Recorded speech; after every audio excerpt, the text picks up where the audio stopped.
Alrighty, hello everyone. Welcome back. I hope everyone is, refreshed and was able to use the washroom. So we're just gonna jump back in. Um, so the next presentation is going to be from Dr. Mark Macasock from the Office of the Chief Coroner for Ontario. Dr. Mark Macasock is the team leader of the residential schools death investigation team, reporting to Dr. Dirk Heyer, the Chief Coroner of Ontario. Mark has 30 years of experience as a police criminal investigator and holds a PhD in history and international relations from the Royal Military College of Canada. He has 4 children and lives in Kingston, Ontario. Since the team's inception 3.5 years ago, Mark has traveled extensively across the country, assisting survivors and communities with the sacred work of finding their children. Mark's presentation, during Mark's presentation, he encourages folks in the audience that if you have any questions to just politely raise your hand, and you're welcome to ask any questions. And again, at the end, if you have any lasting questions, please raise them. So I welcome Mark.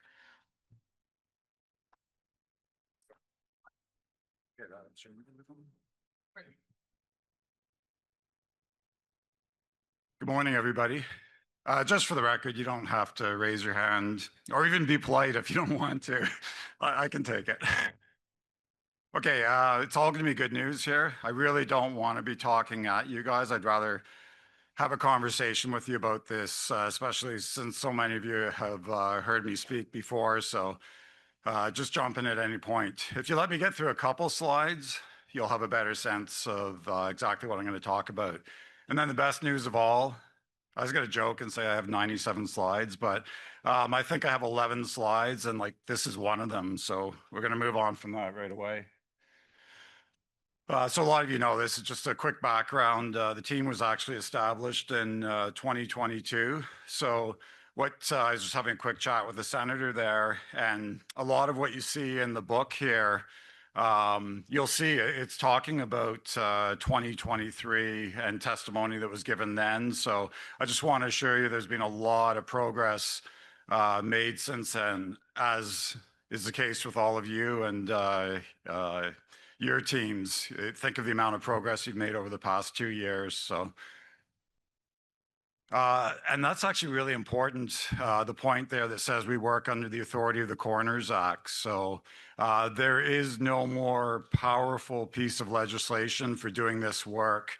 So without dwelling on all that part, when you try and do a criminal investigation, you need search warrants. You have to convince a judge to grant you a search warrant to allow you to access information. When you're doing a death investigation under the authority of the coroner, all we have to do is ask for stuff, and they are compelled to give it to us under the Coroners Act. And if they really want a piece of paper, Dr. Heyer can sign that for them. I don't need a judge. So, and it's never come to that. So I can get any document from any entity, provincial government, federal government, church, private individual, it doesn't matter.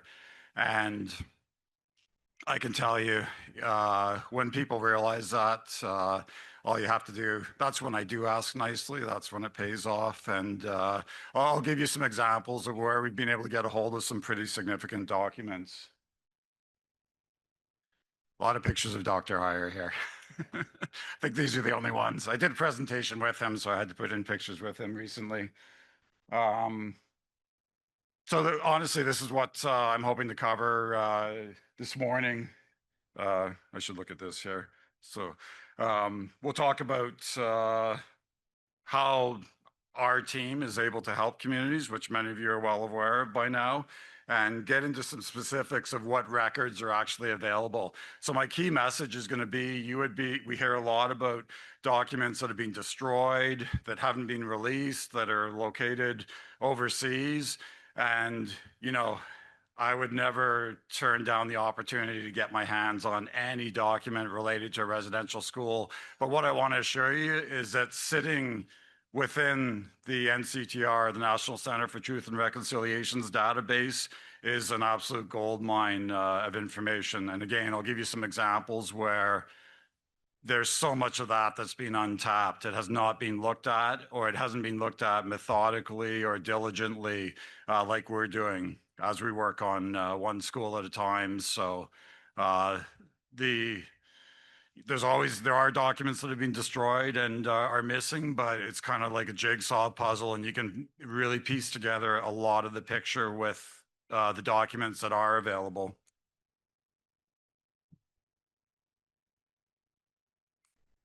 Whoops.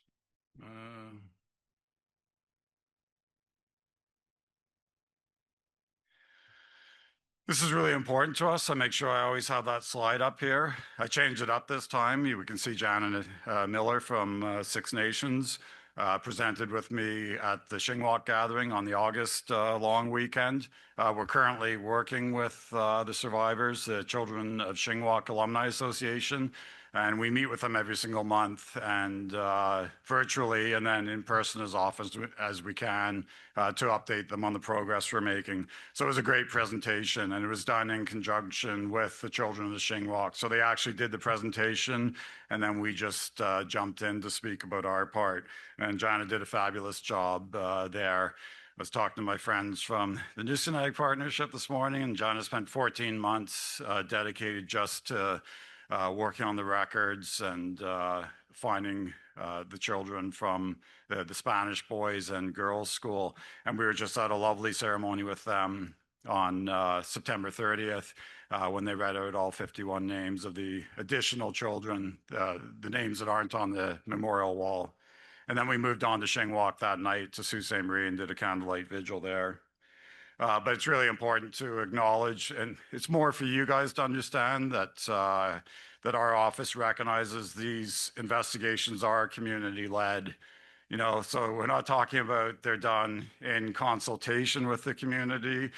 They are led. The community decides every step that's going to be taken, and we're primarily there to help get access to records and to go through them, if which is what the vast majority of communities want us to do. We'll go quick through this. We are the only coroner team. You'll see mention of that in the senator's report here. Unfortunately, I would like to be able to tell you now that there's additional teams in other provinces, and you know they've kind of followed the lead. I've had lots of conversations, lots of requests from communities across Canada trying to kind of light a fire under their chief medical examiners or chief coroners to get them to do the same. But we remain the only such team. And this is really important too, the part underneath there. So I talked about the authority of the Coroners Act. This is what the purpose of any coroner's investigation is. So whether it's a death that occurred today in contemporary times or a death that's 100 years ago, to our team, it means exactly the same thing. It's a death, and these questions need to be answered. We need to have a full accounting of who passed, when they passed, and where they're buried, where it occurred, and then the really important part, the manner and cause of death. So all the circumstances surrounding the death and the actual medical cause of death. And we're able to find that in the vast majority of cases. This might be a good time just for a little caution there.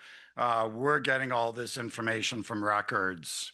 And I'll tell you right now, there's a shocking number of times when a death registration in Ontario in the old days was signed by, of all people, a school principal, or many times someone who's not a medical doctor. So that's very problematic, obviously. We can tell you the recorded cause of death, but I'm not qualified to say it was an infectious disease like TB. It's an assumption a lot of the time. So let's just recognize that, you know, when we look at a death registration like that, it's going to be very questionable, the cause of death, but then we can look at it and see information like who the undertaker was, the place of burial, even the date, and things like that, and the actual information about the child. You know, at least it tells us that much information that I think we can rely on. But just so you don't think that I'm suggesting that these records have any degree of accuracy. Well, they have some degree, I hope, but you don't have to have faith in the people that created the records. Every record is created for a specific purpose, and the majority of these are created by school, church, and government officials. So we don't need to say anything more about the purpose behind their creation, but we can still get a certain amount of information from them. And that little quote on the bottom actually appears in big letters in the coroner's courts in Ontario. And I like it because it really epitomizes the work that we're doing. We are trying to make sure no death gets overlooked, ignored, or concealed. And it's like that phrase was written for residential schools because all of those things have happened at different points. They have slightly different meanings, each of those words, but all of that has occurred. And in some cases continues to occur. So I want to show you that records can provide a great deal of answers, as you're going to see with some of the examples I give you, and can be really helpful in deciding next steps in your investigation. I'll give you an example where, literally one day at Shingwalk, we were having a discussion about their ground search there, and one of the survivors was looking for her brother. And then you're going to see where the next day we're able to tell her where her brother was, just from focusing on the records now that she specifically, had to go do things a bit out of order and focus looking for her brother. But you can get not only get answers, you can get some pretty quick answers when you focus on the records. When I talk about, we've heard this term before, I'll tell you what it means to us, the follow the child approach. And when you have a child that leaves a residential school and goes to other institutions, I get that question a lot. What about the records for here in town, the Fort William Sanatorium, the hospitals, the various hospitals? And my experience has been it's very difficult to locate those records. Most of the time when I'm trying to find those, they've been destroyed. But here's the thing. The Indian agent wrote letters nonstop for the period of time that they're responsible. I hate to use that term, but that's how it was looked at, responsible for the child. So I've seen where, after a child, for years after a child leaving a residential school, there's letters written about how they went to a sanatorium, they were in foster care, there are all these different places. I can't get the actual records for those different institutions, but at least I've got the letters saying where they were sent and a lot of the time where they ultimately ended up. So that's where the jigsaw puzzle is missing a lot of the pieces, but it's kind of the most important pieces are there to allow us to get to the point of where they actually ended up. Unfortunately, a burial a lot of the time at that point. But so that's what the follow the child approach means to us. And it's a very effective way of finding the answers. Jana was so happy in that picture because we all know that's a pretty iconic photo. And the best part is I got her to Garden River this summer and she got to meet Daryl in person, who we all know painted and repainted that. So yeah, that's pretty genuine look of joy on her face there. And I'm just happy because she's happy.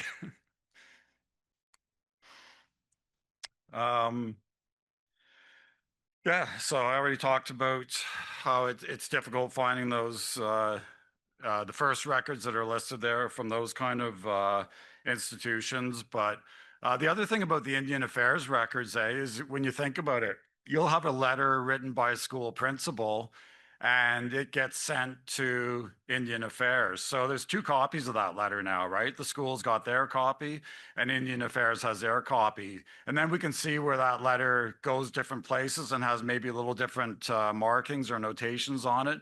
So that's kind of the encouraging part. That same letter is located in a couple different places. So even when it gets lost or destroyed, there's still we just got to find one of those copies to find the answers we're looking for. That's a really important photo there. I keep saying everything's important, eh? Because it is. You can see how I think about all this. I love that photo. That was just taken on the 30th during the candlelight vigil at Shingwalk. And that's Nellie in the jingle dress there, and Jana beside her and me on the other side. I guess I should acknowledge it's the VP of the university and the mayor of Sault Ste. Marie there too. But Nellie's the important one there. But she asked us about a year and a half ago to find her brother, Rainey, and she travels extensively over the last year and a half talking about this. So I'm not putting her business on the street there, but they asked if we could find Rainey. Last time she saw him was at Shingwalk in 1964. She was there with a few of her brothers and sisters. So 1964. It really bothers me to tell you this, but I think it probably took us 3 hours to really home in on his records in the NCTR database. And we found 76 documents. So not 76 pages, 76 documents. So many more pages than that detailed his journey for several years after he left Shingwalk. And turned out so that's my point. They were quite sure that he could have ended up, that he could have died at Shingwalk and that he could be buried there somewhere. And we found him 1,075 kilometers away from where the family thought he was. He's in Hudson, outside Sioux Lookout. So the good news is her and 16 family members traveled up to Sioux Lookout and were able to mark his exact place of burial with a cross made by his nephew. So, but yeah, pretty significant. That's not always the case where there's that substantial number of records. But honestly, sometimes it's better if there's not that many, because I found it really difficult to see the level of detail that we're able to learn about his really sad journey and ultimately, his demise. But the family now knows exactly what happened to him, and they've been able to honor him, and they know exactly where he is now. So definitely all of the 5 questions answered in his case, and we've seen that repeated over and over again. This is, you're not meant to be able to read this unless your eyes are really good. I'm not trying to hide it from you, but this is the actual spreadsheet for the Macintosh residential school. It's one of the spreadsheets. And this actually shows all the additional deaths we found there. I'll get to that in a sec, but the point of this spreadsheet is we color code all the information that we learn. And the purpose is some of the information we learn is from restricted documents, and that's the trade-off.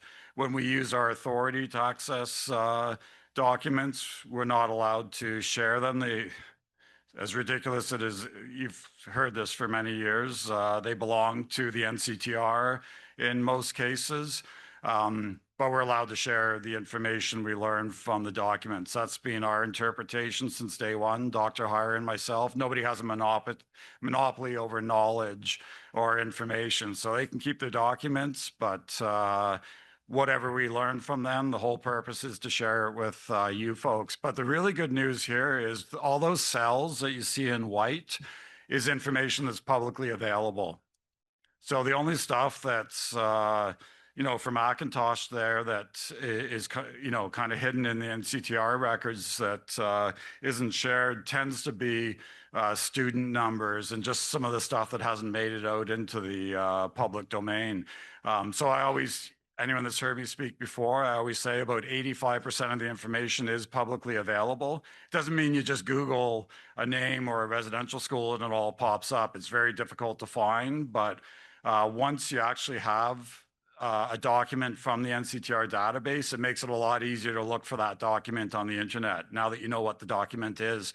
So I call that reverse engineering.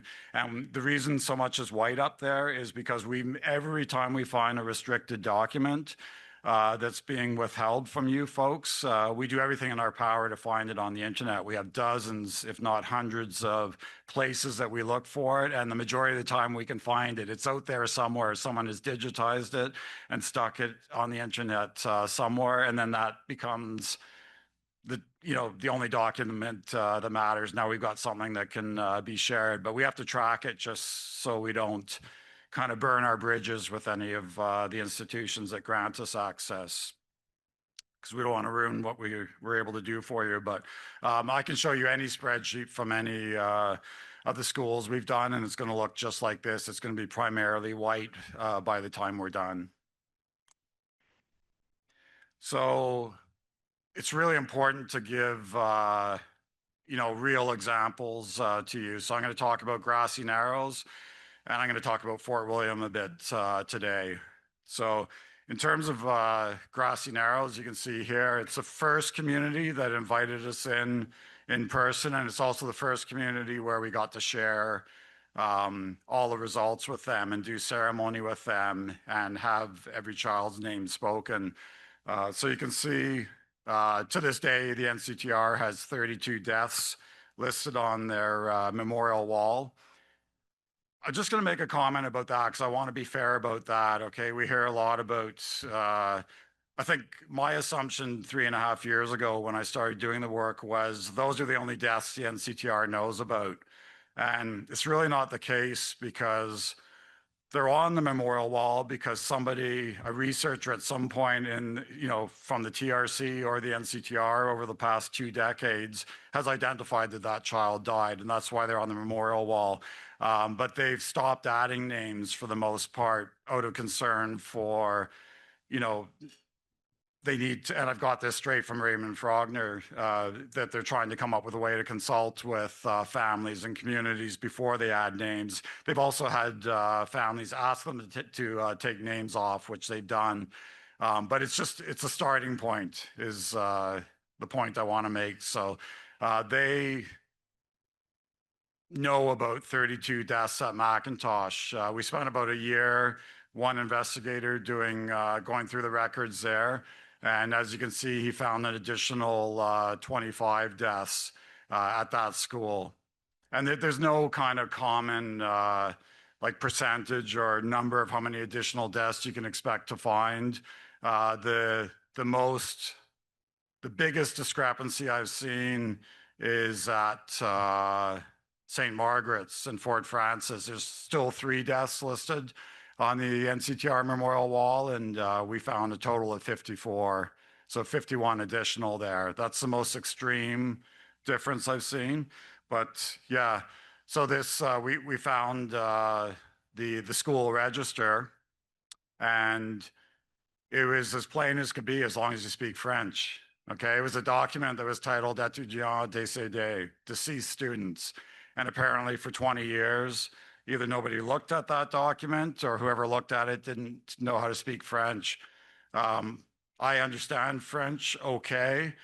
Jordy had to use Google Translate, and he quickly learned certain words that you're looking for. And when he saw décédé or décès or anything like that, it got his attention. And then it was clearly marked the 25 deaths. And as you can see, significantly, 9 of them were from Grassy itself. So, the very community, the lead community we were working for, we were able to find, substantiate 9 deaths that they had no idea about.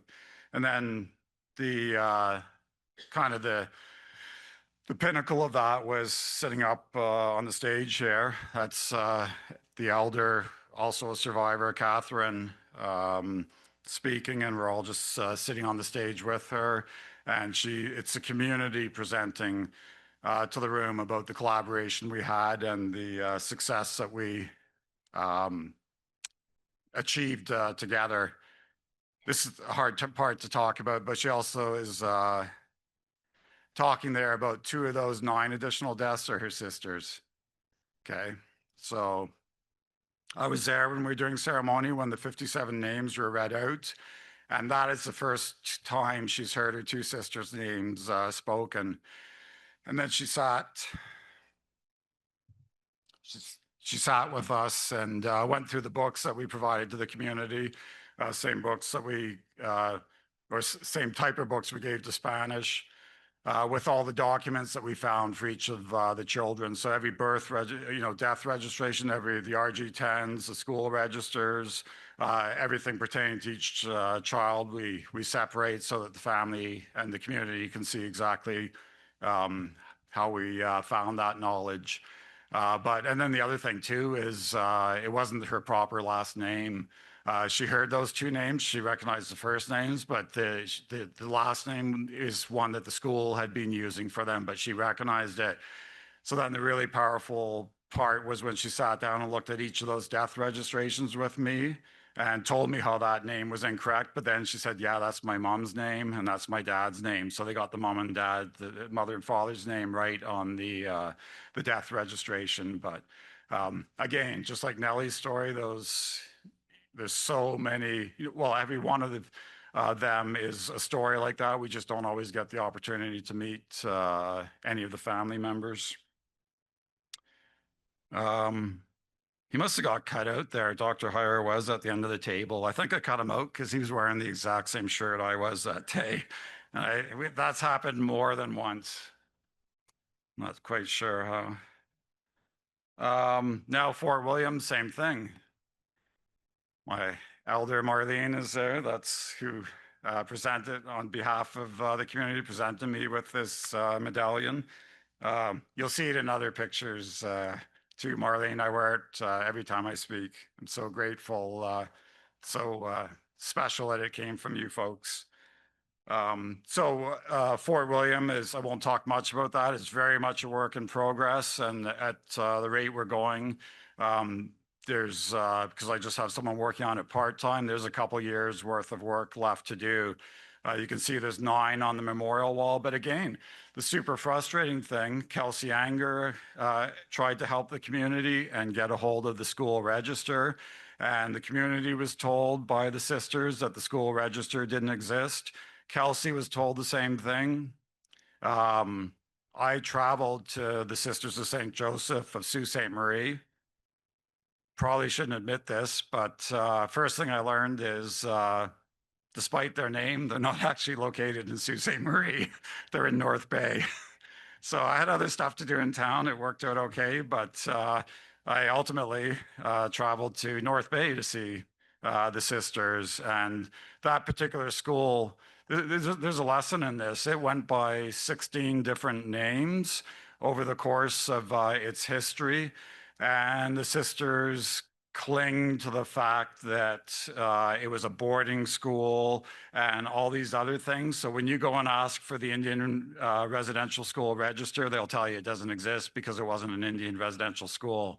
I just show that 30 years of police experience pays off a little bit sometimes. So I know how people can hide behind, like cling to a little bit of truth. So I just said, I need the school register, whatever you call it, for the entire history. And I got 395 pages. We photographed it all, and it's since been put into a searchable spreadsheet by some volunteers. But the point is, it actually has a column for death, and there's 26 deaths listed on there. I know you're all, I can see all the people that are on the ball. They're looking at the screen going, it says 27. There's 26 deaths checked off in the register, and even I missed it when my attention was directed to it. There's another death, the 27th one, that's written in on the admission column. So yeah, you just never know where you're going to find the information you're looking for, but it's right there. It's been there since day one. It's been in the NCTR database for 20 years now. And, an easy accounting of 27 deaths. And of those 9 deaths that are on the memorial wall, 5 of them are from that register. They're the bottom 5 on the register chronologically. So all I can gather from that is someone started working on the register from the bottom, like reverse chronological, and just stopped after 5. And when we get our hands, and I can see when Mike is shaking, nodding her head, when we get our hands on something like that, you got to sit down, you got to read the whole thing, and you don't go home until, especially when you know it's like clearly indicating deaths in there. But I say that not to be critical, but just to illustrate, well, a few things, eh? How sometimes the answers are not that hard, like they're right there, but it requires a lot more diligence and methodical work than has been happening in a lot of cases. You got to go through everything start to finish.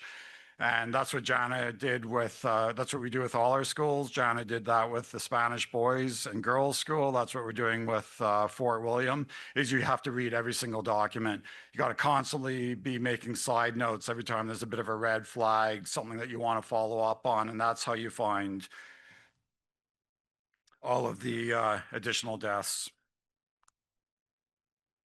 And just wrapping up, just to hopefully give you uh, a sense of how this work is actually progressing and that it can actually be done. The answer is if you're looking to know what happened to every child that went to residential school, it can be done. At least I've seen in Ontario. You know, this book was published in July, or this report was published in July of 2024. So it's already a bit more than a year old. And then it's referencing some information from 2023. And one thing that caught me is it said that our team has found, I think it said 179 of the children from the memorial wall and 79 additional ones. Well, these are the up-to-date numbers here. So every one of these is a story like Rainey, Nellie's brother, or Catherine's two sisters. And yeah, so 359 of the 436 that are currently on the memorial wall, we know what happened to them. And the really kind of significant number is that 271, which is actually 272 as of this week. So these are deaths that are not recorded anywhere. They're like Catherine's sisters, you know, the deaths that nobody knows what happened to those children. And the only way you find those is by methodically going through every document and having access to those documents, obviously. But that's what we do for the communities we work with. You know, it's very unfortunate that when the work started, the government didn't just hand everything over so it could be truly community-led, and the communities actually had the tools that they needed, the information they needed to do the work.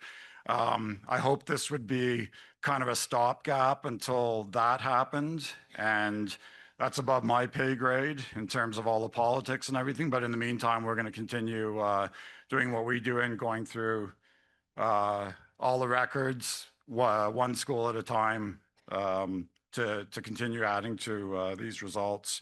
So that's my contact info. Most of you know how to get a hold of me, but nobody wanted to interrupt. Probably didn't give you much of a chance, but we have a few minutes if there's any questions.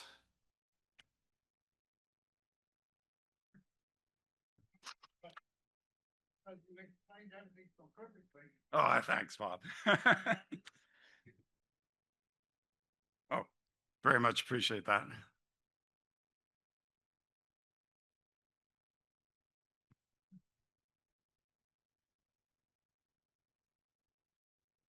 He was asking if the schools I've been searching are mostly Catholic. A lot are, but not all of them. Yeah, some.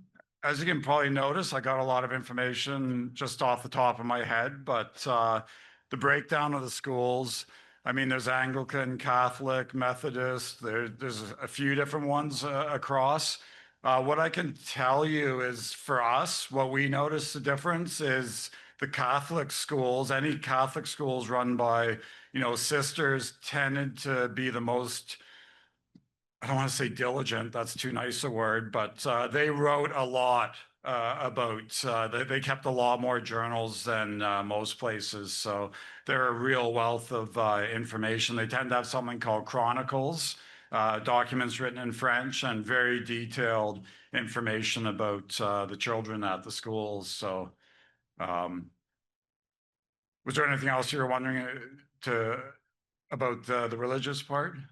No, not really. Just we've been trying for a few years to find her brother for, maybe 20 years now, but we've hit roadblocks everywhere. Well, come talk to me as soon as I'm done and let me see what we can do for you. Okay, thank you. I think the other slides, I just didn't read it out loud. The other slide said we've never not been able to find a child we're looking for. And that's just to tell you that there's never been a case where there's been no trace of anyone. Let's just be honest here. These schools did not operate out of the goodness of anyone's heart. There was money attached for the children that went there. And the only way you could get that money was to have an accounting and a record of when the children were there. So that works in our favor doing this work. Hi, my name's Debbie Lincoln. I'm Nishka Klinkit. My mom and all her family went to residential school. And I'm just wondering if you looked into BC investigation, because I remember my mom telling us that she had some friends in school that went missing, and I don't know their name, but there's a few of them that went missing, and they all went, my cousins, they all went to residential school. Some of them committed suicide, and they were reaching out. And we really need help in BC, in the Nass Valley, because a lot of them don't even want to listen. We need somebody to go, the suicide. And I was one of them. And we really need people to train our people in the Nass Valley in BC to deal with the suicide, because a lot of them went to the residential school. My cousin, they told me they got raped in the schools. And I really feel that now that I'm talking to you, I want you to come to BC and help us. I was just telling some of the workers here that they should come to BC because we need to break that silent treatment, because a lot of people don't want to talk about the residential school. They keep saying, get over it, leave it, let it go. But we're still, I'm going through that. I'm being affected. And I sobered up and I try to reach out to my nation, and a lot of them are still practicing drinking and drugging. They're not in the healing.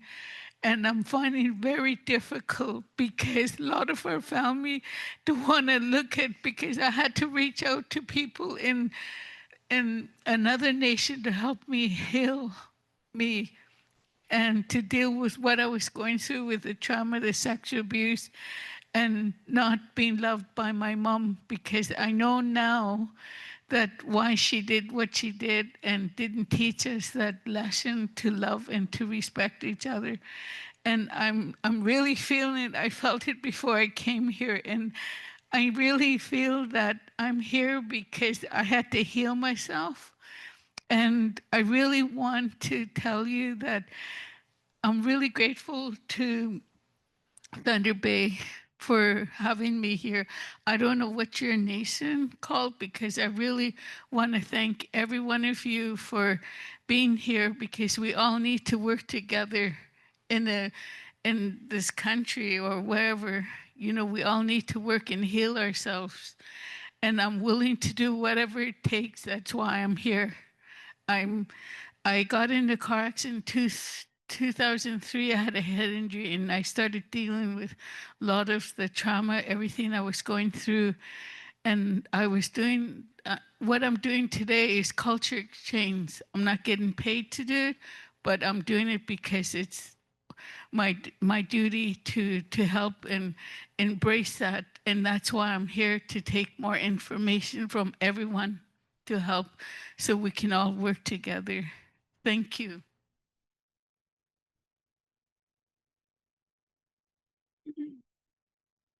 What I can tell you about British Columbia, I was out in Calgary in April and at the National Advisory Committee, the last one, because it got defunded, but I had communities from BC approach me.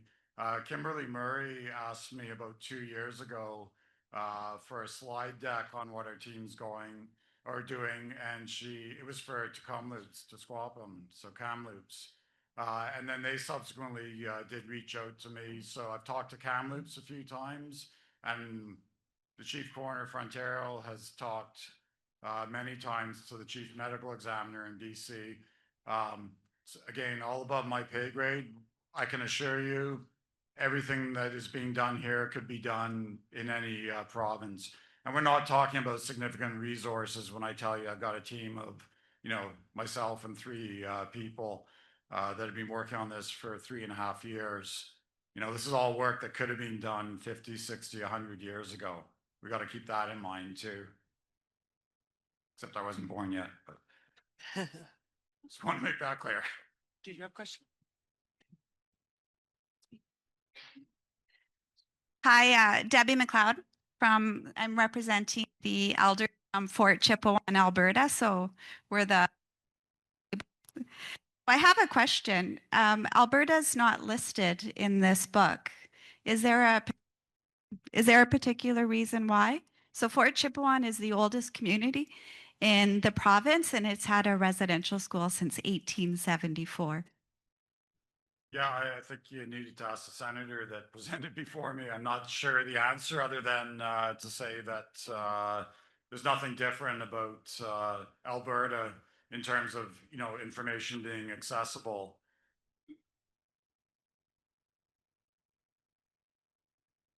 Most of our overlap here in Ontario tends to be with Manitoba.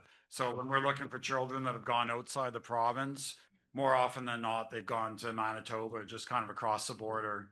So that's what we find here. But I see no reason why you guys couldn't have the same answers in Alberta and British Columbia or any of the provinces. Good afternoon. I attended Muskowkin Indian Residential School, and my auntie Rosemary Wolf, she was born 1950. She's immortalized on the Ottawa Scroll or whatever.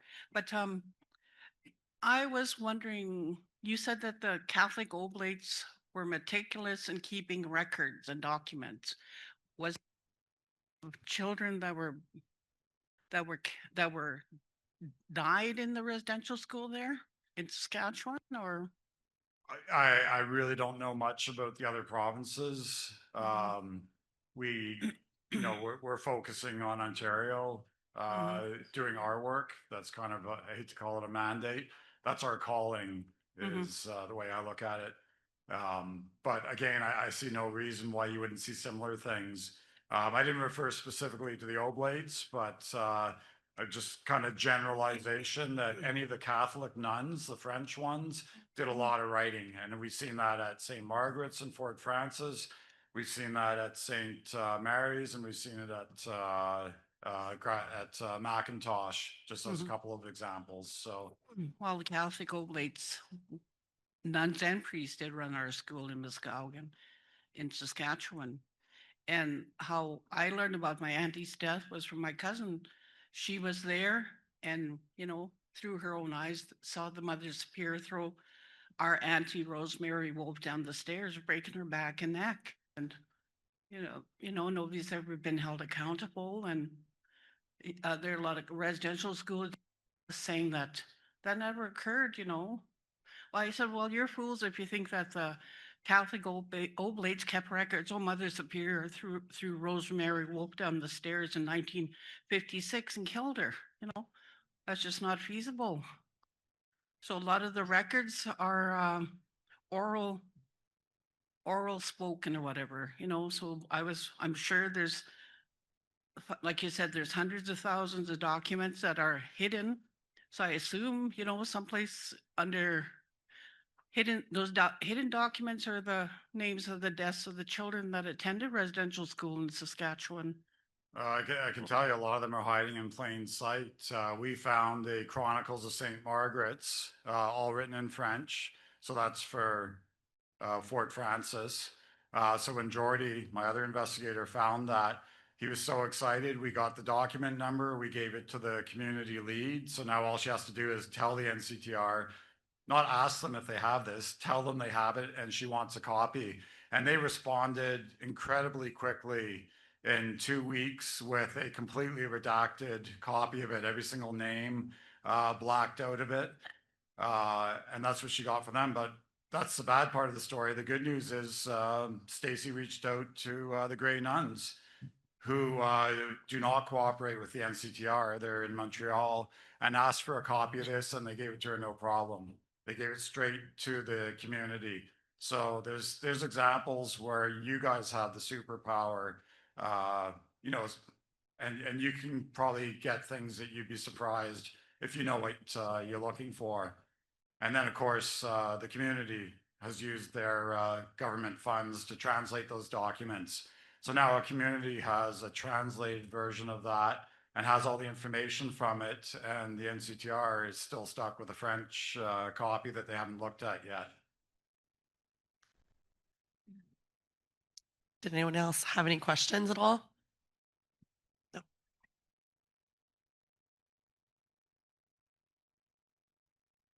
Here you go. I have a comment mostly. Just listening to our friends and people from the West and feeling for you. But I'm thinking we've had such I don't there's not no word to describe, Mark, the work that you've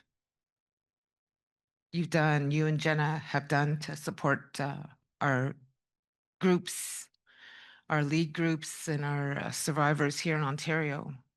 But I'm wondering, I mean, I don't know, I'm not knowledgeable about what's happening in the other provinces. Is there not somebody that's doing the same work as the Office of Chief Coroner in Ontario here out west, so that they can have the same outcomes There's that really we not, have? unfortunately. And after I was in Calgary in April, I had a couple communities. I spent almost 3 hours on a Teams call with one community from Saskatchewan and literally told them everything to say because they wanted to get an investigation into their school. So they were talking about going to the RCMP. And this is no slight against the RCMP or police or anything. I told her all the reasons that they're going to use to not do the investigation, and many of them valid, but why that's just not the right course of action. And then I spent the rest of the time talking about what they need to say to the coroner to get the coroner to do an investigation, not to accept any mythical lines in the sand like, oh, it's a historic death because it's 50 years old or any of that kind of nonsense. Okay, so 49 years is worth investigating, but 51 is not. Doesn't work, that whole slippery slope. So we had a great discussion about all that, and I fully expected to hear more about that. I'm not sure how that fizzled out, but I've had many conversations outside.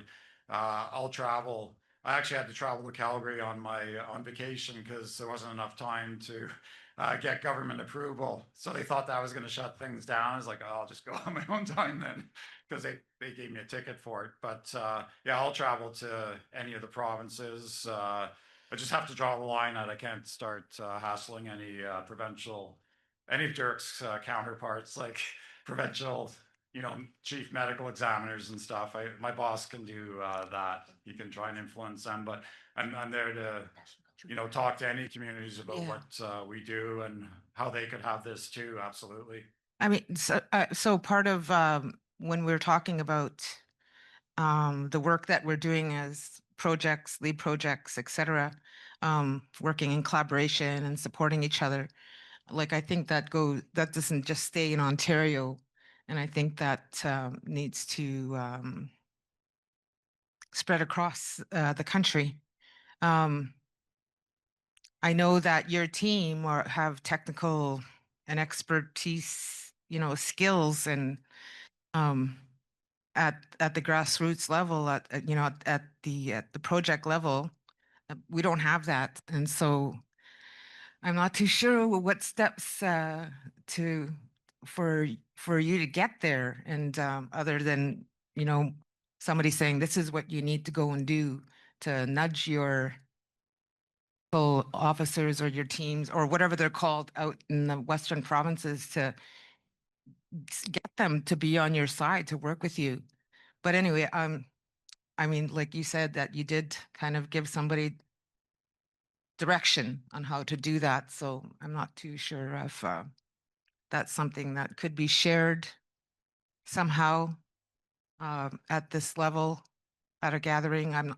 We've been having gatherings here pretty consistently here in other places in Ontario, sharing information with each other and working in collaboration and creating, really good networking system here. I'm not too sure if that's happening out in the Western provinces, but I think that there's enough of us here that, can give you information about, just this gathering alone, you're going to get so much information about what's happening. So anyway, I just wanted to make that comment.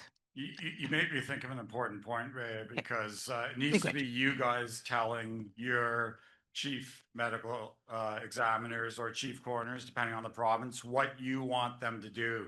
I sat in on a meeting with my boss of all the chief medical examiners and chief coroners from every single province and territory.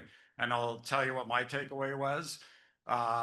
They were all deciding for themselves how this work needs to be done, what the appropriate and necessary approaches are and stuff. And they all had their own little ideas within their, governmenty, bureaucratic kind of minds of how to do it. And you're set up for failure right from the start. When they're deciding what the problem is, then they decide what the solution is. So it's all got to come from you guys when you're engaging with them.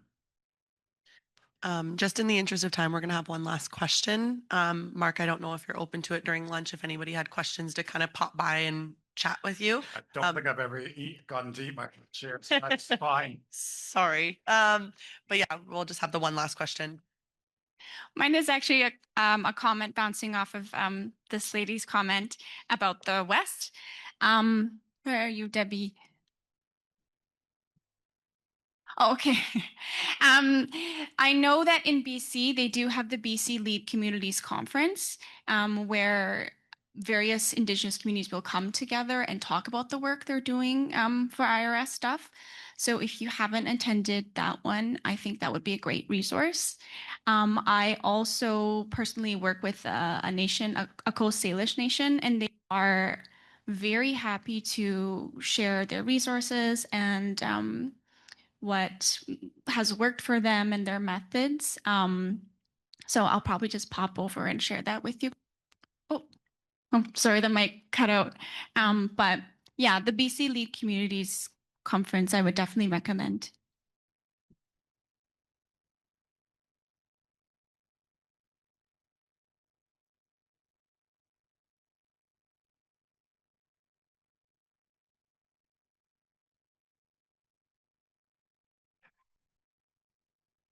Okay, thanks, everybody. Enjoy your lunch. Yeah, I just wanted to thank Mark for your very powerful and informative presentation. I think that it's a testament to the work of the Coroner of Ontario and his team. Obviously, the Secretariat has the pleasure of working alongside you, and we're looking forward to what we will be able to uncover through this partnership. But we do have a small gift for the token of our appreciation for your presentation.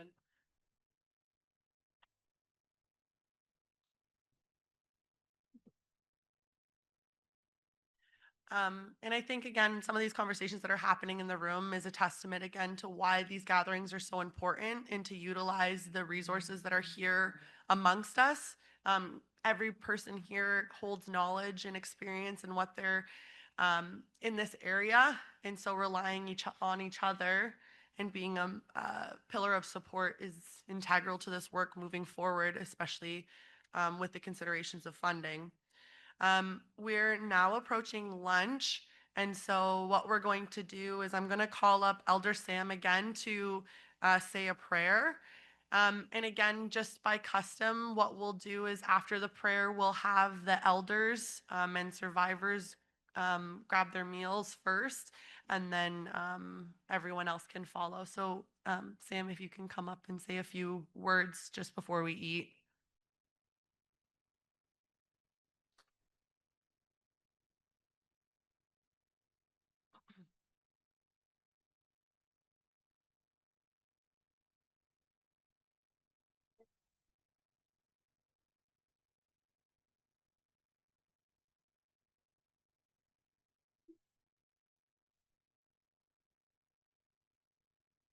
All right, don't swallow your food yet with the ones with the mouthful. Hey.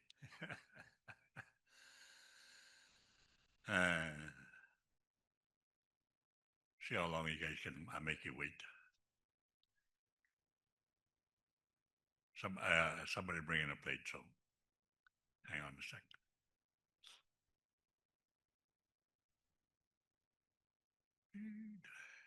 Meanwhile, I'll sing you a song. Okay. I don't want to spoil your appetite. I'll wait.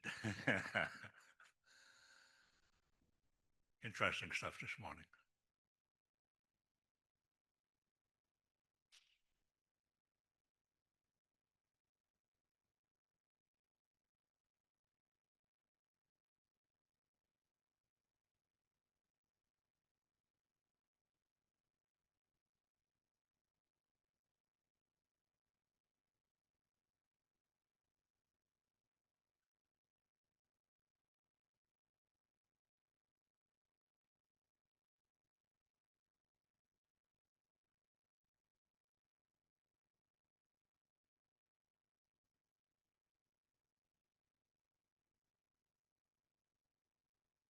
Leonard, put that food back.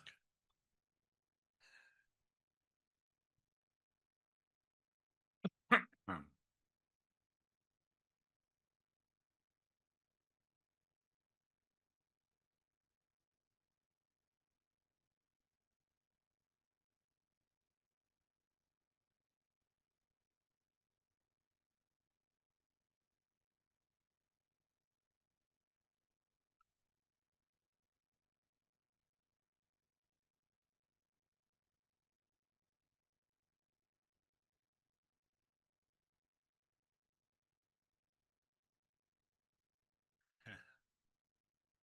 I could tell you a joke, but I don't know any clean ones.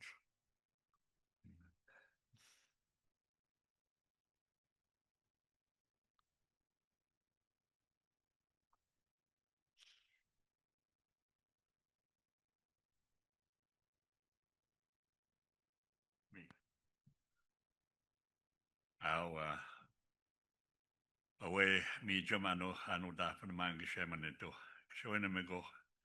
Me wish to go away, showing you go and need to go. So I get one way, count the man away, on Jamati, Shang it to go. Jamal Kunda man, wake Shaggy way, wake showing you go and need to go. Where, yeah, Mam Quenman dog, with the Danang or the Gagi Bija at it to go. Or when after guy on the Agin on the Sewad, where in what who medium one it to go. And Mam Quenman and the kid to go. After Chimingers to go, I swear to Michigan to go. Hi, Migwich. Hi, Migwich. Hi. Eat now, Leonard.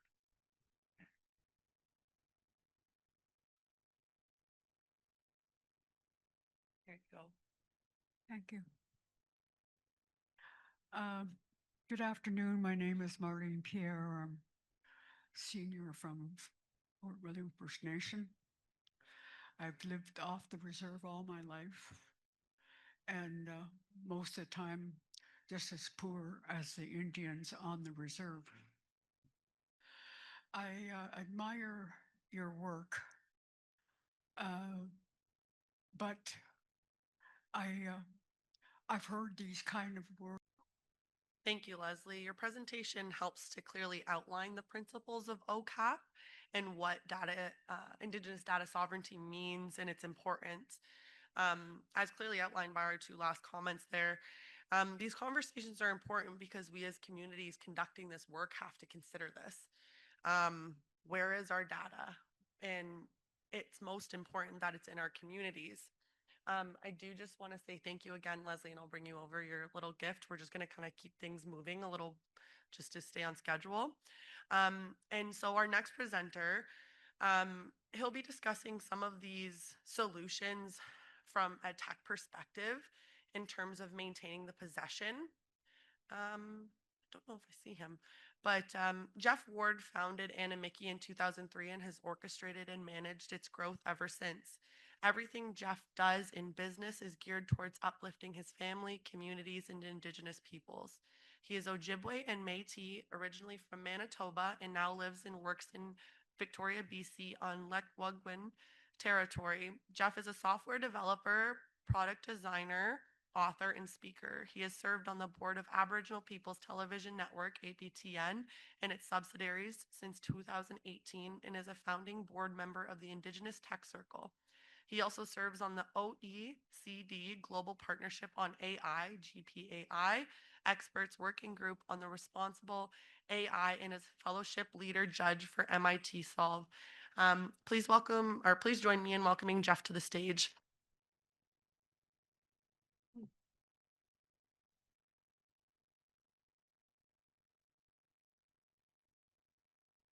Anin Bojo, Jeff Ward Indishnakas, Makondo Dem, Animiki Kiwizan Sindago, Treaty 1 Donjiba, Lokwangan Donji.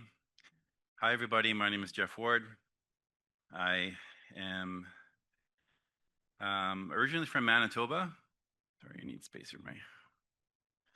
I'm originally from Manitoba, member of Sandy Bay Ojibwe Nation, and but I currently live on Lekwungen territory, colonially known as Victoria, BC. It's my first time here since I was a boy, Giwizans.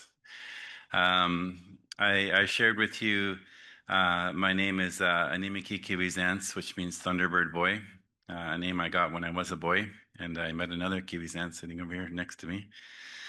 But yes, my first time here in a long time on the traditional territory of Anishinaabeg and Fort William First Nation. And yeah, thank you for welcoming me here to Animiki Waju, where the Thunderbirds land. Chimigush to the Secretariat for bringing us together today. Yeah, Secretariat really recognizes that our communities need technology solutions built by us for us. So thank you for creating the space to share how we're reclaiming our digital futures together. But yeah, as I mentioned, my name is Animiki, which is also the name of my company, Animiki Indigenous Technology. So personally, for me to be here in this place as a Thunderbird really means a lot to be here. Is this the clicker to the right? Okay. So at Animiki, we are, at Animiki, we are technology providers. As mentioned in my intro, I'm a software developer by training, by background. And so, you know, I always try to build technology solutions from an Indigenous worldview, from an Indigenous lens and Indigenous values. So, you know, we face many of these challenges in technology, using colonial tools to build, you know, solutions that support our communities. And, you know, this is what I'd like to talk to you about today is, you know, making new systems led by Indigenous values and worldview, because I know the path we're walking together leads to something way bigger than all of us. When we work in relationship with good intentions, with technology that respects our ways of knowing, we're going to create new ways to protect survivors' stories, their memories, and continue the healing. So just last week, they say pointed that way, over there. Not working? Okay. All right. Thank you. Just last week, my team at Animiki, there are about 30 of us, about half of our team are Indigenous technologists. We met on the Lekwungen territory in Victoria, and Elder Darren Colbert gifted our team with a language lesson. I figured if my team works at a, you know, Anishinaabe-Moan named company, we should probably learn some Anishinaabe-Moan.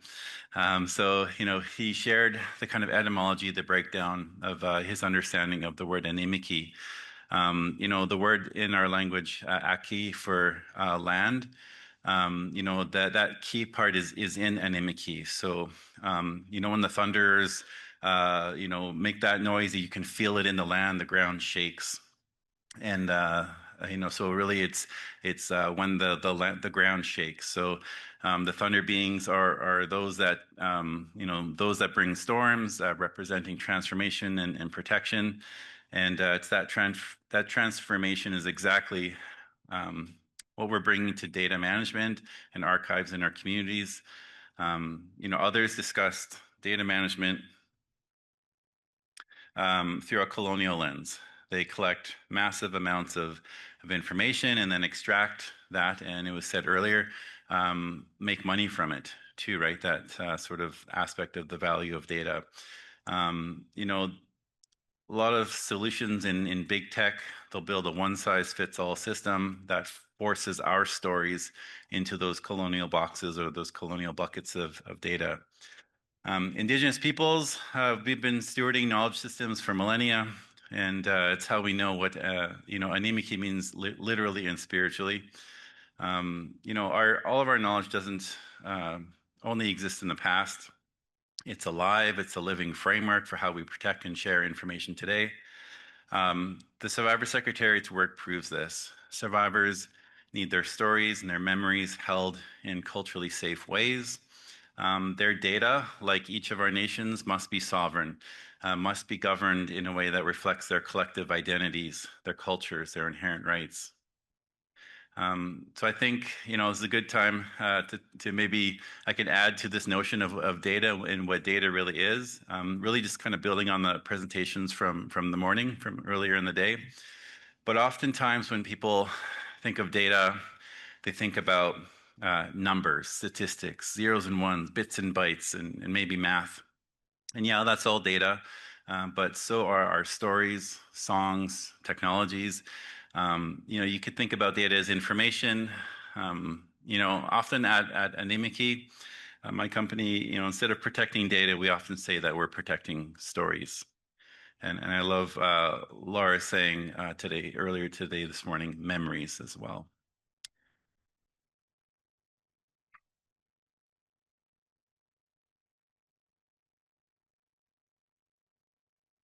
When I did this, it worked. Okay. And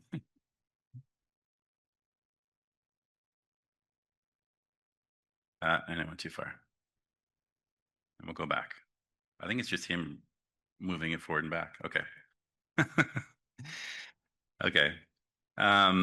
Yeah, so when I look at my own family tree, I see the Anishinaabe-Moan names that the Indian Act tried to erase. Community members lists hold our babies' names, our clan connections, and our data is one way to show how we're all related. A land survey, mentioned earlier, may hold knowledge of medicines, hunting, and ceremony grounds, and that generations have protected. But when a survivor shares their residential school reflections and story, they're offering truth that must be honored in a way a spreadsheet could never come close to. Thinking about data is something that is just recorded. There's so much in that memory. Every audio file or written document from an elder speaking contains that breath, that spirit, and those teachings. When a knowledge keeper records songs for future generations, these are the recordings that carry protocols about who can hear them, when, and why. Archaeological findings are data that prove that we've been here since time immemorial. So how is this different from the view of most companies and most governments? Western systems treat all of this data, this information like oil to be taken and refined and sold. And these big tech companies, they see it as a resource that gains value through the processing of that data and the sale of that data, as was mentioned in the presentation previous to this. And we're increasingly seeing this with the rise of AI, or so-called artificial intelligence. AI needs that data, that raw data, to be taken, and they refine that and they sell that. So, to big tech, or maybe to governments, sometimes these are called documents, files, records. named after those manila folders that are used, for many years in an attempt to control and document our every move. But this is testimony, this is truth. And these so-called files need protection well beyond what a filing cabinet in the bureaucrat's office in Ottawa can offer. We need a place to honor their sacredness. So that's why we're building a better pathway. Google doesn't understand that some stories can only be told in winter. Microsoft, they don't know that certain knowledge belongs only within certain roles or within certain families. Amazon, one of the biggest data cloud providers, they can't respect that some data needs to stay within our territorial boundaries, as was just recommended here at this table. And Amazon is not going to understand that, the land and where the P part of the possession is, needs to be under our Indigenous laws. So in our work, and including work with the Secretariat, we've completely imagined the system from the ground up, using Indigenous rights as the basis for everything that we do. We've been building a tool for many years called Niwin, of course, the Anishinaabemowin word for four. And our approach with Niwin as a data platform, and the community archives work that we do really asks, how will this data serve the next generations and beyond when we think about data and memories for 7 generations? So we built Niwin to put data back into the hands of people who own it, who steward it, who guard it, who protect it. Niwin, it's a seed, and from this seed, many other data platforms are beginning to grow, and each community sort of takes that seed and shapes it to their own needs. And in a few months here, I'm gonna talk to you about our work with the Secretariat, and I'll show you a demo of what this looks like in practice. Our community archives and records work with Niwin works to keep our stories, documents, and knowledge in the hands of communities. So I'm going to click next, or just say next, and they'll click it. Next. Okay, this is the one. Okay. Les's slide also has something on UNDRIP, and there's going to be some crossover. But I'm kind of sharing this from like a practitioner side of when we have these protocols, how are we looking to sort of implement this? So I might breeze over this just a little bit. But yeah, Article 31 of UNDRIPS, the United Nations Declaration on the Rights of Indigenous Peoples, describes our right to maintain, control, protect, and develop the manifestations of our sciences and technologies. So, UNDRIP, of course, is what the TRC's calls to action were built on and based upon. So yeah, super interesting that technology is specifically called out in a global international framework. But how do we do that? How might we use all of this data? How do we allow the right people to access the information and data that's meant for them? Next. Yes. So thankfully we just had a amazing presentation from Leslie at First Nations Information Governance Center, and there's been some groundbreaking rules there or guidelines developed. So all of these protocols are assertions of our inherent rights over our information. We own our data, how we control how it's used, collected and used. We decide who accesses it, all these things, and we must physically possess it. Interesting to hear that P part was sort of an important addition to the framework. And honestly, as a technology company offering web-based solutions, the P part is always the most trickiest part of possession for OCAP, because you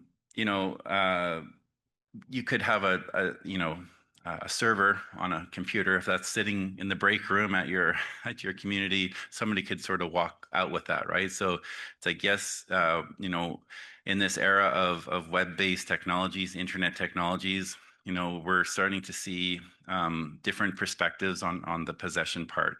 So you can access that and export your data at any moment.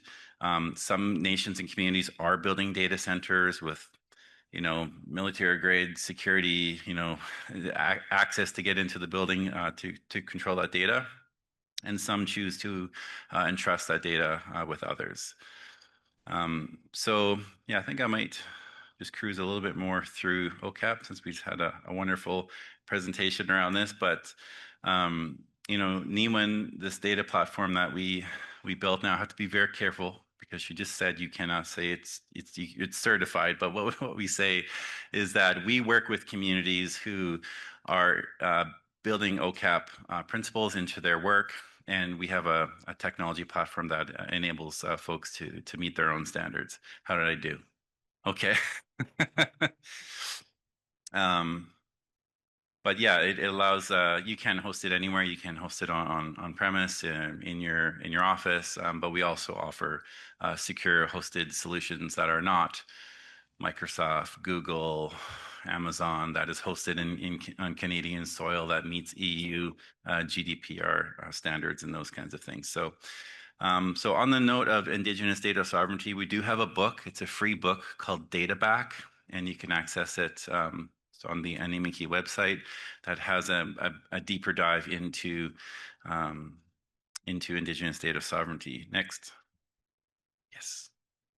Great. Okay. But yeah, I want to share some lessons that we've learned about the steps that we take when we build new technologies led by communities. We've worked alongside Indigenous nations and organizations for over 22 years as a company.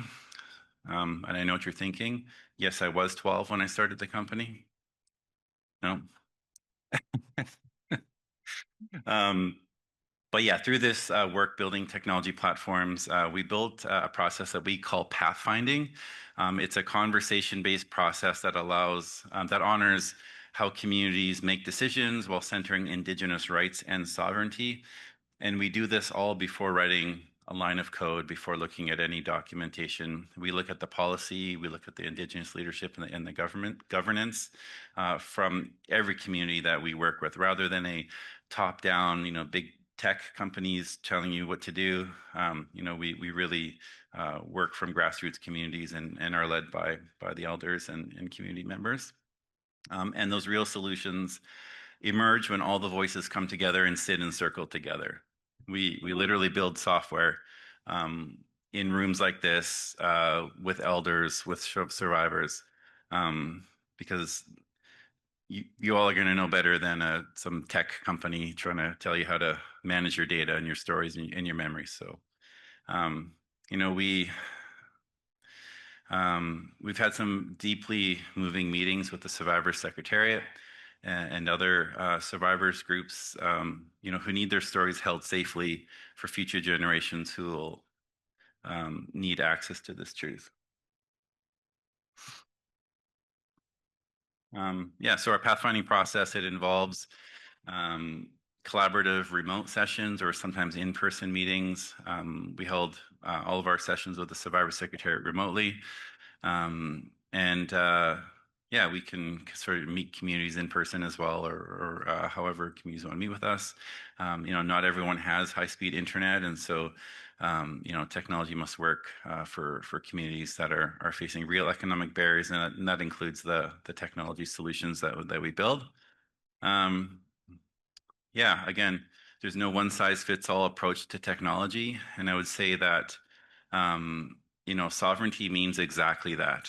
Sovereignty, and each community needs to decide what it means for them to, design data structures, manage data, how it works for them. This one-size-fits-all approach is what we're really trying to tackle through our pathfinding approach. But after pathfinding concludes, we deliver a report, and it outlines not only the functional technical requirements and all of the designs, but making sure that we actually write in there sections around data sovereignty and how this will connect to OCAP principles, with CARE principles as well. So moving on now, I'll talk about our work with the Secretariat. And next, yep. So our partnership, and these are just solutions really to help with my anxiety as a speaker. So you're looking there and not looking at me. So some art by our wonderful artist, Tom Spetter at Animiki. But soon we will have a demo. So yeah, our partnership with the Secretariat represents a shift. We're getting these tools into the hands of community, and we're motivated by the same goals that we're talking a lot about today: Indigenous data sovereignty. That's not limited to those to only those who can afford enterprise software. All nations and organizations need access. The Mohawk Institute Community Archive shows why this work matters. The Secretariat is uncovering the truth, and they needed a way to manage data, hold these memories and stories in culturally safe and secure ways. We're very close with NIWIN to offering something that was very important to the work of the Secretariat and Laura from day one. How do we get something like this into the hands of other communities as well? So I'm going to show you a demo of the Secretariat in just a moment, but in tech, sometimes you hear move fast and break things, and technology is moving fast and breaking things all the time. We really take the approach of moving slow and empowering people. And so, we're taking our own advice at Animiki, and sort of we navigate bringing NIWIN to the world. And so, one thing I wanted to mention today is, as we get our community archive, version of NIWIN, a version that others might be of interest to use. We're launching a fellowship program. We're calling it our Data Back Fellowship Program, which we're going to select some folks, from communities like yourselves, other institutions, value-driven organizations.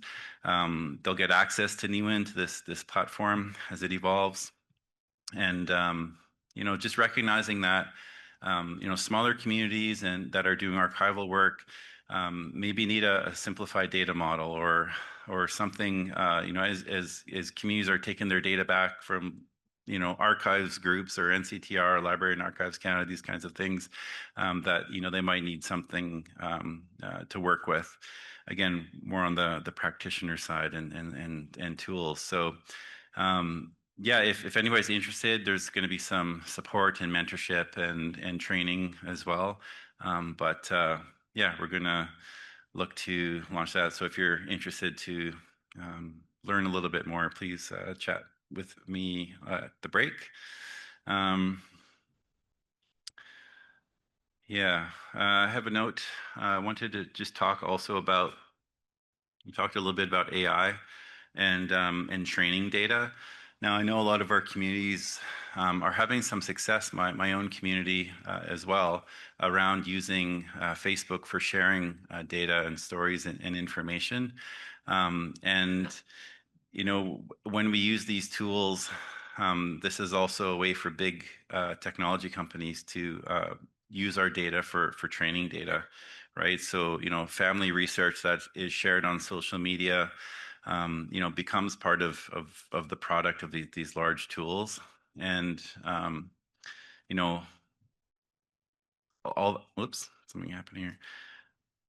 No, yeah, something's happening. Can I control it from here? Is this what's happening, or you're clicking it there? We'll go back. Actually, you can keep it here. That's fine.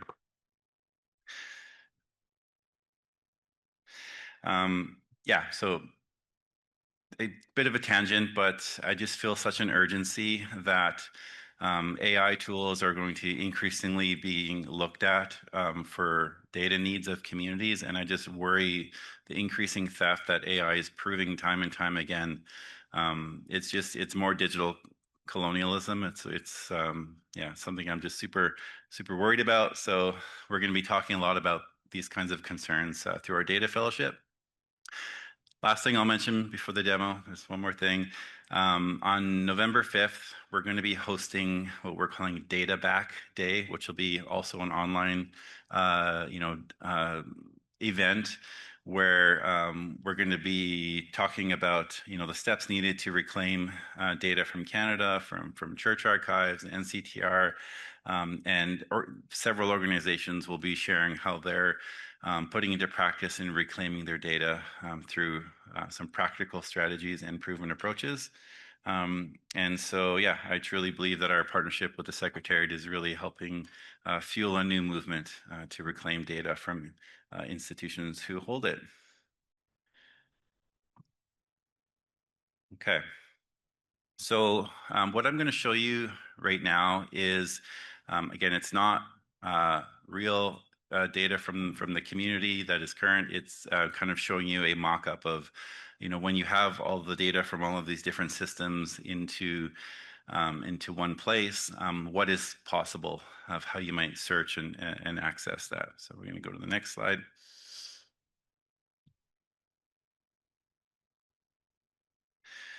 Yeah, so this is a login screen that offers secure access to folks like Micah and the data librarians, researchers that are working with the data. So I'm going to show you that side of it, as well as a sneak peek, a preview of what it might look like for eventually a community member to start looking at data. So secure login form like this. There's so many different types of records and data, including you see here data from NCTR and other sources. And the thing that is showing on the screen here is a global search where you can type in a keyword search and it's search across all of that and bring things into one spot. So here's an example of a keyword search, simply lot 5. And it pulls up some records. You can then click on some of those records, and the archival photo or document will show up there. If you have editing capabilities, sort of permissions in the platform, you can change all of that, update the data on the fly. So this is showing how quickly click into edit mode, and now the data is sort of right there. You can add new documents and all that kind of stuff.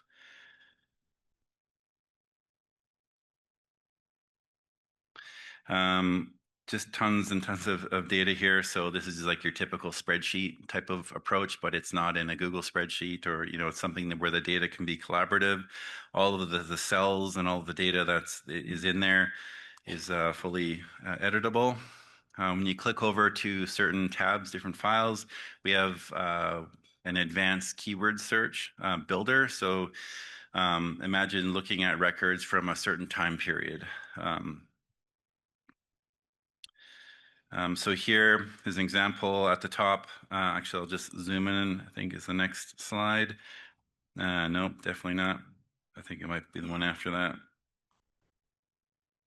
I think it's just a delay. I think it's part of the thing. Okay, so at the top of the screen here, it says here under records, show me where the title contains a keyword, in this example, Indian Affairs, where the date is between the year 1901, and then it gives you a list of records. So you're kind of using these filters to go from like many records. You keep adding filters, you get fewer until you add keywords, and you can kind of build all of these things until you get to exactly what you're looking for.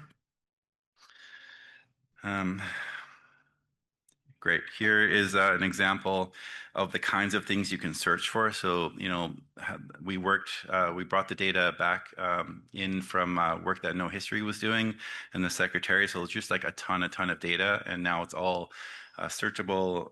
So the dropdown that's showing here with like the dark background is an example of many of the fields that are accessible to you.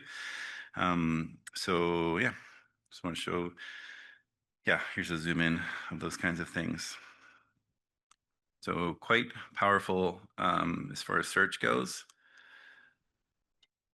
Here's an example of building a search. So you can say, show me all the text fields, that, contain a certain word or do not contain a certain word. We even have advanced keyword search stuff for the data librarians and researchers, so they feel comfortable.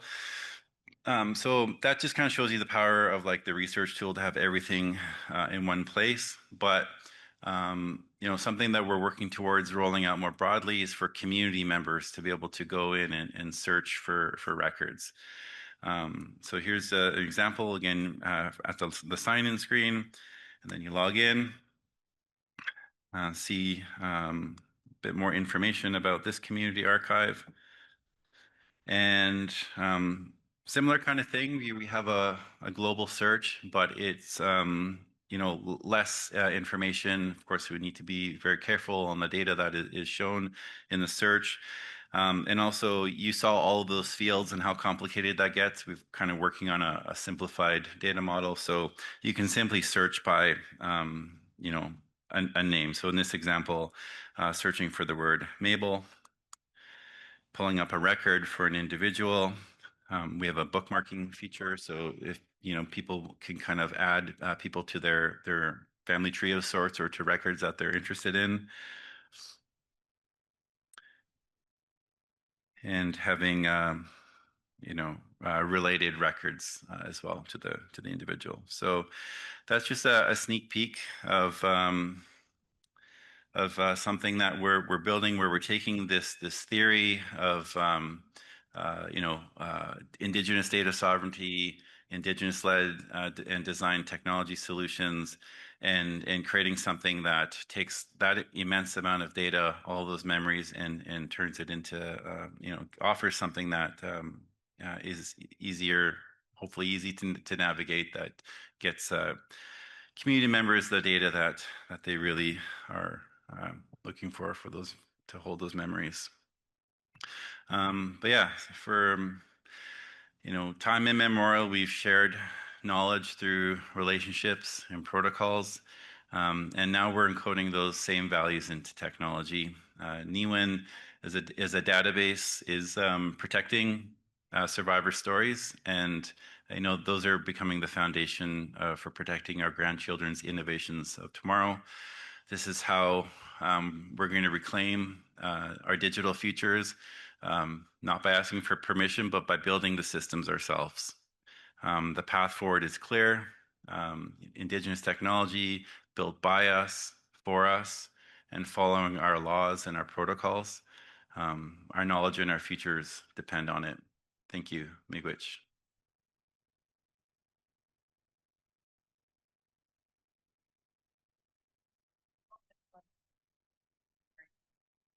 Is this on? Yep. I don't know if anyone had any questions. Yeah. So Laura Arndt with the Survivors Secretariat. I just want to add to what Jeff's been talking about. We don't talk about the database in the context of database. When we think of bringing the children home, we're talking about how we protect them now. The database that Jeff and his team have been working on with the Secretariat is creating a space where we can protect the records, protect the memories of the children, number one. I think the other part of this is building a database shouldn't be an afterthought. It has to be a priority if you want to bring the records home, because they're only going to give us the records if we can meet the standards that have been put in place by the NCTR. So we have to meet or exceed the way they hold records so that we can claim and bring records home. And number two. Number three, one of the things that have been really important, and I don't want you to be intimidated, the view that Jeff shows you is the view that Micah sees. Micah's a researcher. She's not a community member. And so Jeff and his team, when we did the early pathfinding, really focused in on what survivors wanted to see in a database, but we can only build in phases because we only get money in small chunks. And so we built a way to bring the records home first so we could get access to the records and documents and be able to demonstrate we could house them in a good way. Now that we have them, the focus is going to be building a system that honors the nations and the communities children came from. So now we start building rooms Hmm. for each of the children's communities and nations, so that when communities access it, we want to be sure that they see we honor the memory of every child. And so Jeff and his team are working with us to do that. Number 3, it isn't easy. We've had very stressful conversations, problems with data migration, problems with it doing the things we thought it could do versus what a development team wants it to do. And so we've had to learn new languages and our communications with each other. But the thing was, and it has been beautiful in working with Anna Mickey, has been the fact that there has never been a moment that Jeff and that his team didn't understand just how much the burden of responsibility is in creating this space. So I just want to impart to communities, the system is a good system.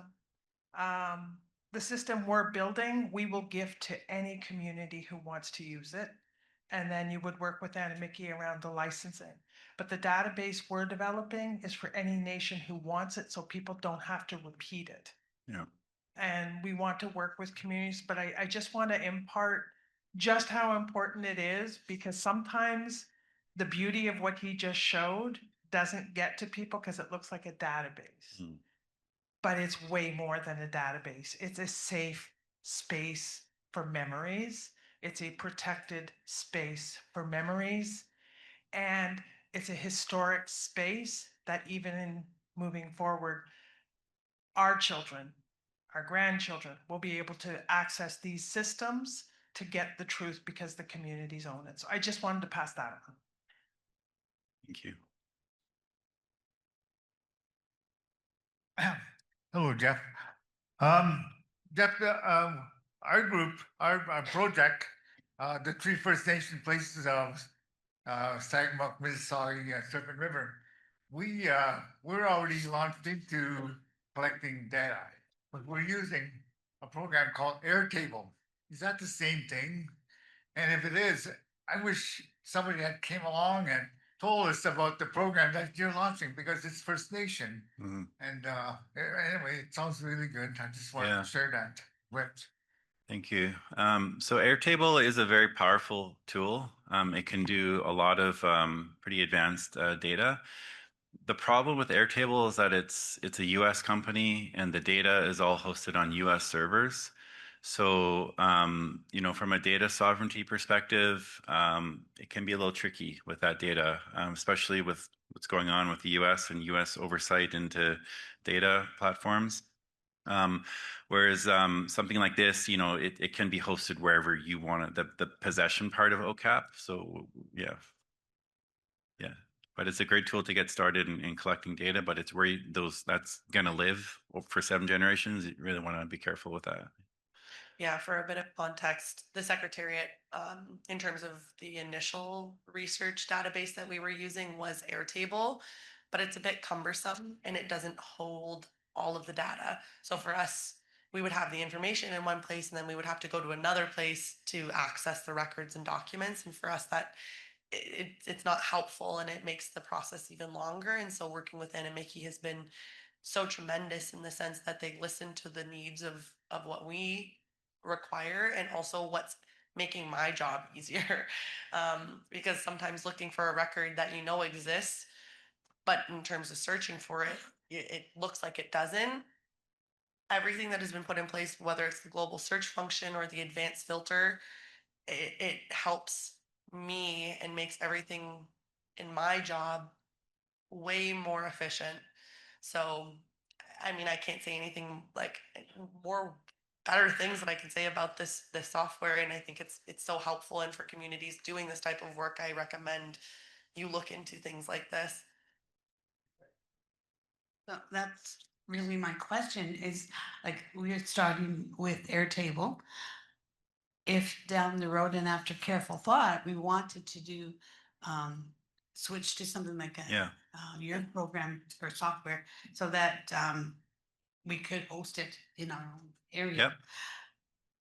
How is there a process, or how hard would it be to just transfer our information into this software? Yeah. And or is that a really complex kind of thing? It is complex. However, we've done a lot of the legwork with the secretary. So we have these scripts now that can migrate data from Airtable here. I think what secretary did is shipped an encrypted hard drive to our team, and we ran scripts to kind of get it in there. So yeah, it's absolutely possible. Yeah.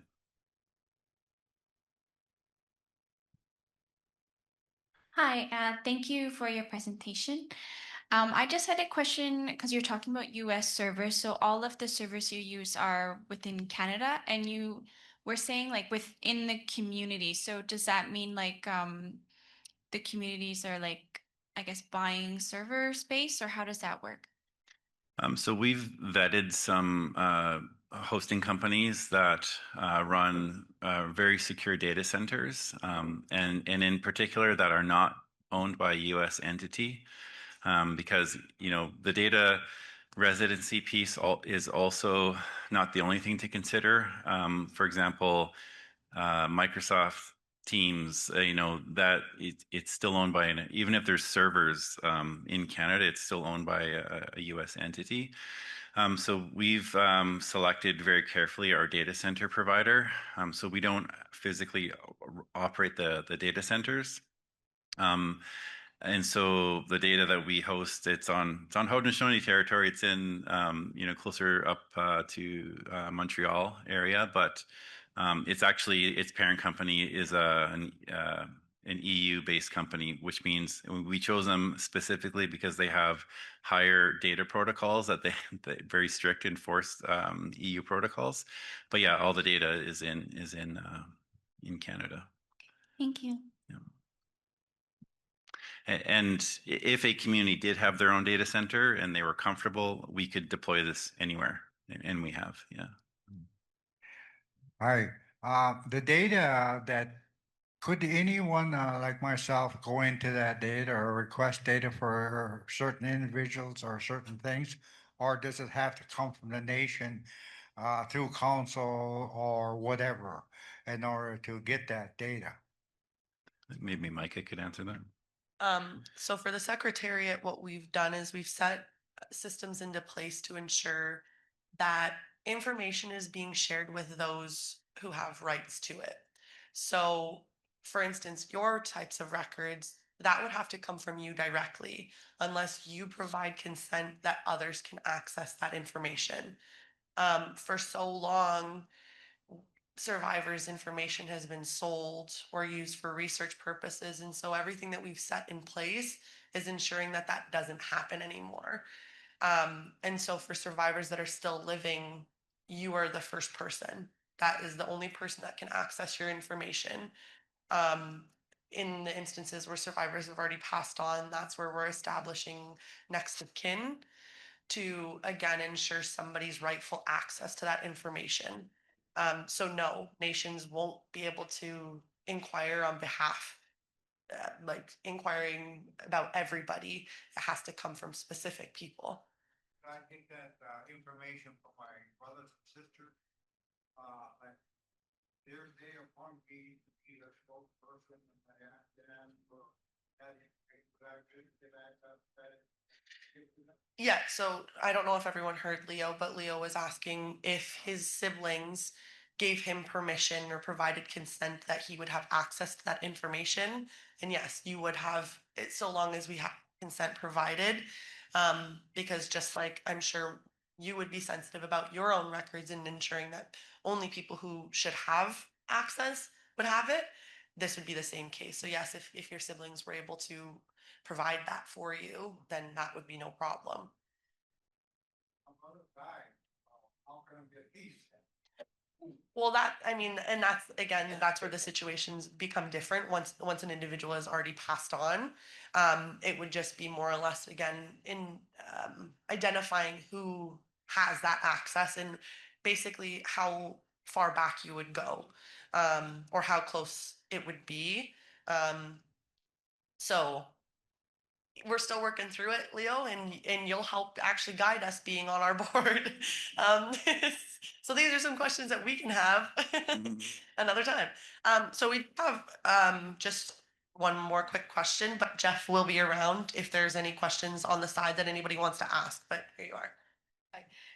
Thank you, Jeff. I'm Nishka, and I'm just wondering, I'm worried about our nation because there's so many people that are coming in our office, and I'm worried about that and people getting all the information that are not Nishka.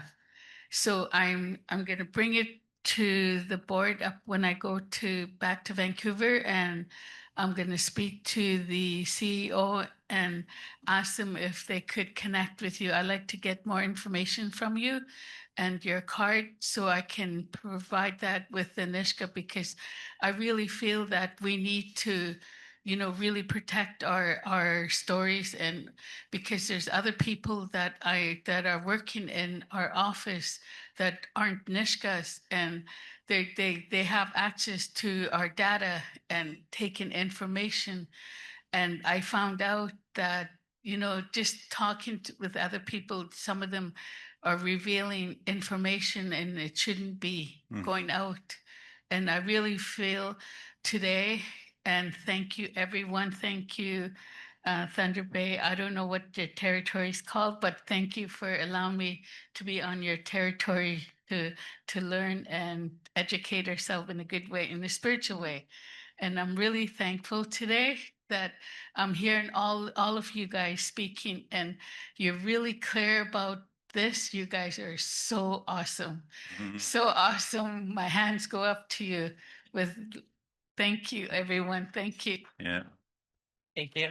Yeah, we've worked with Nishka. We started pathfinding on a project, more on the employment skills and training side. So I think that would be a good pathway. We can happy to chat.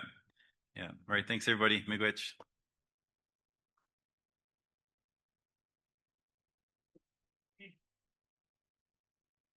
Yeah. Thank you, Jeff.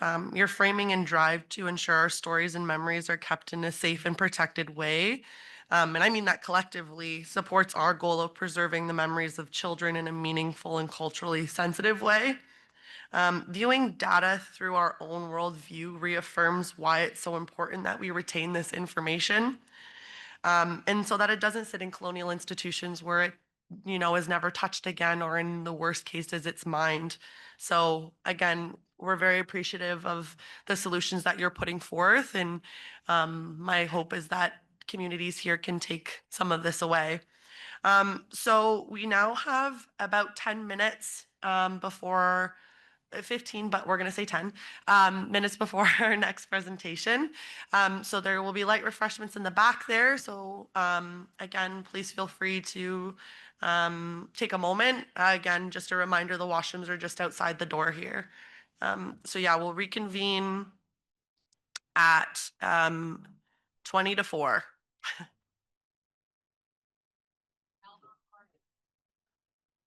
Okay, folks, we're going to get started again.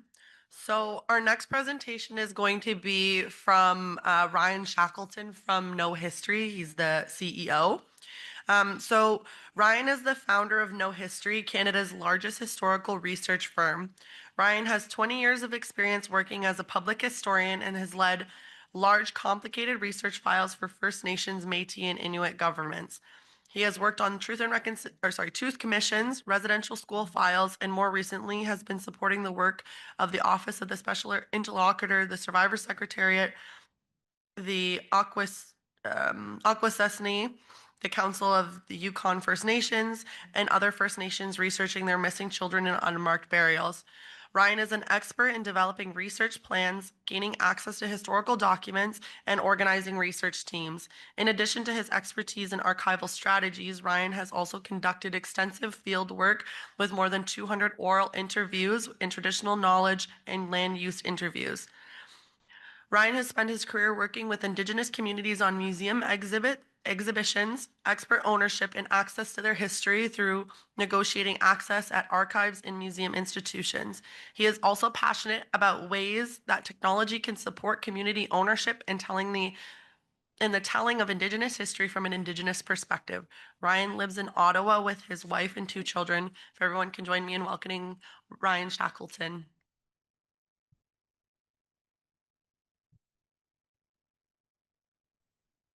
Hi, good afternoon, everyone. I do apologize that I couldn't be there in person. I really would have liked to have been. Today, I'd like to talk about the government's attack on reconciliation through records. We've been working in this space for about 3 years now.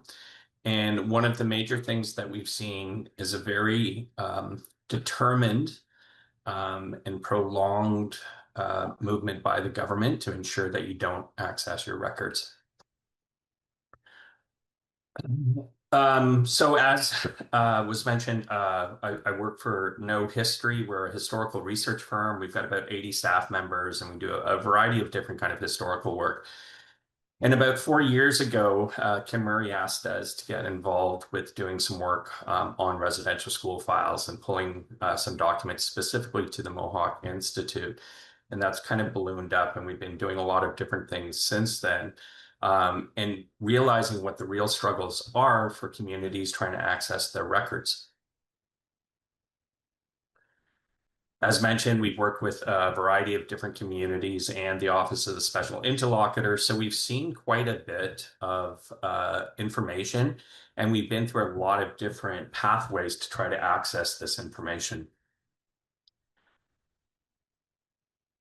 I'd like to start this by framing that it's been 3 years since the 215 children or graves were found, but residential schools have been around for 150 years, and more than 150,000 children were taken to these schools. You can't research that or heal from that in 3 years. I also want to highlight at the beginning of this presentation the government's commitment to reconciliation. On December 8th, 2015, Prime Minister Trudeau then said, in their mandate letters, I told the government ministers that no relationship is more important to me in Canada than the one with First Nations, the Métis Nation, and Inuit people. Let me say it once again. I give you my word that we will renew and respect that relationship. In 2022, Prime Minister Trudeau said, I am hugely impatient to do even more. I think the speed of reconciliation is something we are always going to have to contend with. But as Murray Sinclair pointed out today, what took generations to break in terms of relationships, in terms of community, is going to take generations to heal. In 2024, the Canadian government is dedicated to walking alongside Indigenous communities on their healing journeys, making it a top priority to support them in every step of the way. We will continue our work to support their efforts to identify children who did not come home from residential schools, to locate and memorialize related unmarked burial sites, and to honor those who died. This was just over 1 year ago this came out. And most recently, Prime Minister Carney. Reconciliation is a generational task that must be lived and practiced every day by every Canadian. We will not fail you. But the government of Canada is failing you. Let's turn to the records. The records don't hold the truth of residential schools, but records can help support us in our understanding. And whether it be about residential schools, the trauma that was created by them, or personal histories. These are my records. So in this, you'll see there's a woman here named Janet Shackleton. She was 25 years old, and she lived at 50 Main Street in England. And this was a boat manifest, and she was sent to Rhodesia. This was my grandmother. This is the house where she lived, and I was able to find that because of this record, and this was the boat that she traveled on. But that's not the story that my family holds. This is quite a comical story. My grandfather, who was a plumber, he left England in 1947, and he was sailing to Australia for a new life. He unfortunately got drunk in South Africa and missed his boat, and so he ended up staying in Africa. He then sent for my grandmother, who was less than impressed, and they then established themselves in Africa, where my father was born and where I was born. So while the records tell us things, they don't tell us the true stories. Those stories are held with survivors. But the records can provide a view into what those lives were, what the conditions were, and what everyone experienced in some of these places. That's why they are so crucial to identifying where the missing children are, but also the experience of children that were taken to residential schools. So who has your records? And I use that term very, very specifically because they really are your records. The records about you that were created about you. So the Canadian government is one of them. They're probably the largest record holder on residential schools in different departments. And a lot of those have been transferred over to the NCTR, and we'll talk about that. But they were in charge of financing these schools, paying the churches for your attendance, health and welfare. So they created an enormous number of records about these schools. The NCTR also holds records for you. They hold, I believe it's over 5 million records right now. And all of those were transferred after the Truth and Reconciliation Commission of Canada. But there's a whole host of other institutions that have your records, including the churches, hospitals have your records, private individuals have records, etc. And all these records are about you. But in many cases, they're very, very difficult to access. This, for example, are where all the records are stored for the Survivor Secretariat that we've been able to find. And there's over 50 different institutions. You'll see here, I hope you can see my pointer here, but down in this area is the Mohawk Institute, and we have records throughout Southern Ontario. We have records in Ottawa.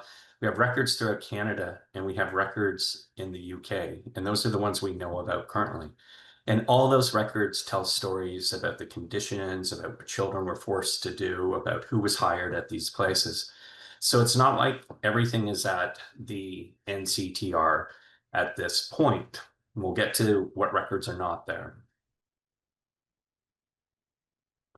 I want to highlight that one of the key elements, and this has been highlighted by FNIGC, and I think I saw Jeff Ward there a moment ago, but they put out a lot of work on data sovereignty as well. And one of the key elements about records, and when you think about them being in 50 different archives, how does your community access them? Every time you want to access one of your records, are you forced to go to 50 different archives to look at those records? Or are you able to get to one place to go and see them? Currently, you would have to go to 50 different archives. And that's what the Survivor Secretariat has been trying to do, is collect records that can actually be housed in community for community access. Getting access to these records is not new. In 1996, the RCAP Commission called for access to records on residential schools, but also experiences of Indigenous people. In 2006, the IRS settlement agreement called for access to records. And in 2015, it was the TRC had multiple, we'll speak a little bit about that, multiple calls for access. So this is not new. 1996 was more than 25 years ago, almost 30 years ago now, that first call was made for access to these records. And then 2020 happened, and the potential unmarked graves were identified in Kamloops. And in 2021, the government turned around and they said, we will do whatever is needed. We will support you. We are going to fund you, etc. But it really was a lot of broken promises. In 2021, Prime Minister Justin Trudeau came out and actually said that all of the records from the government had been transferred to the National Center for Truth and Reconciliation. But within a year, less than a year, within months, CERNAC and the NCTR reached an agreement to hand over another 875,000 documents and 11 school narratives that had not been handed over. Worse than that, in 2023, the Government of Canada announced that 13 federal departments had identified 23 million potential relevant documents.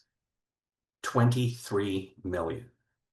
How you could say that all the documents had been handed over and then turn around and say we didn't hand over 23 million documents is stunning, at least.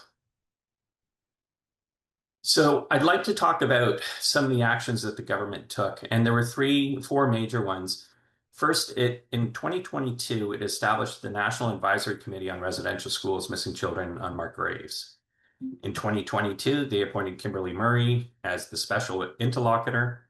2023 Residential Schools Document Advisory Committee, who was supposed to advise on how to get access to those 23 million documents, was established. And it had multiple Indigenous advisors, and I think there was about 19 government departments on this. And then in 2024, there was a Senate committee on Indigenous people titled Missing Records, Missing Children, and that was led by Senator Brian Francis. So in 2022, 2023, and 2024, the government takes all of these initiatives to get to records that they have. Well, let's look what happened to all of those. So they also established the fund to support communities, and each community was to receive up to $3 million per community each year to support the ongoing work. In 2024, and this may have been discussed already, all of a sudden, all the communities were brought onto a telephone call. They were muted, and they were told that there was going to be a maximum of $500,000 funding per year. This went from $3 million down to $500,000 on a telephone call. There was backlash, and communities eventually were able to convince them to rescind this. But the funding cycle that has happened since then has been abysmal. Many communities are still waiting for funding they've been promised. We actually, out of all the people that we work with, none of our communities have received their funding to date that should have been issued April 1st. Then the Document Advisory Committee that was supposed to be doing the work of advising on how to get access, what was relevant, et cetera, collapses in 2024. And they send a letter to the government saying that they didn't have enough money to do anything but have a meeting. They didn't have enough money to do studies, make recommendations, et cetera. We submitted an access to information request to the Canadian government about all information on the Documents Advisory Committee and why it was shut down, why it wasn't funded. And what was sent back to us was the agendas from the meetings. There's no way that the government didn't have more documents shared about this shutting down, the repercussions, et cetera. And to get that, we actually had to go to the ombudsman to ensure, because CERNAC had broken their promise and would not provide it to us within the time that was allotted.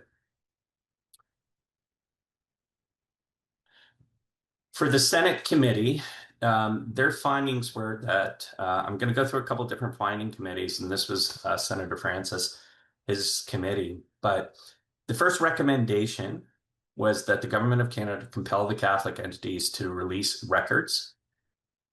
The second one, to support and fund the efforts to locate and retrieving records across multiple jurisdictions.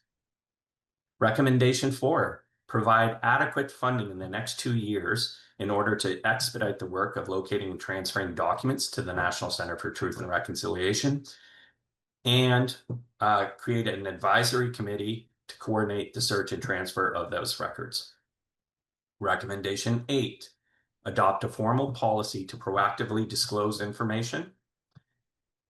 Recommendation 9, change the Access to Information Act and the Privacy Act to allow a broader discretionary powers under these acts to federal institutions to disclose the records. Not one of those recommendations from the Senate committee has been honored or even commented on by the Government of Canada.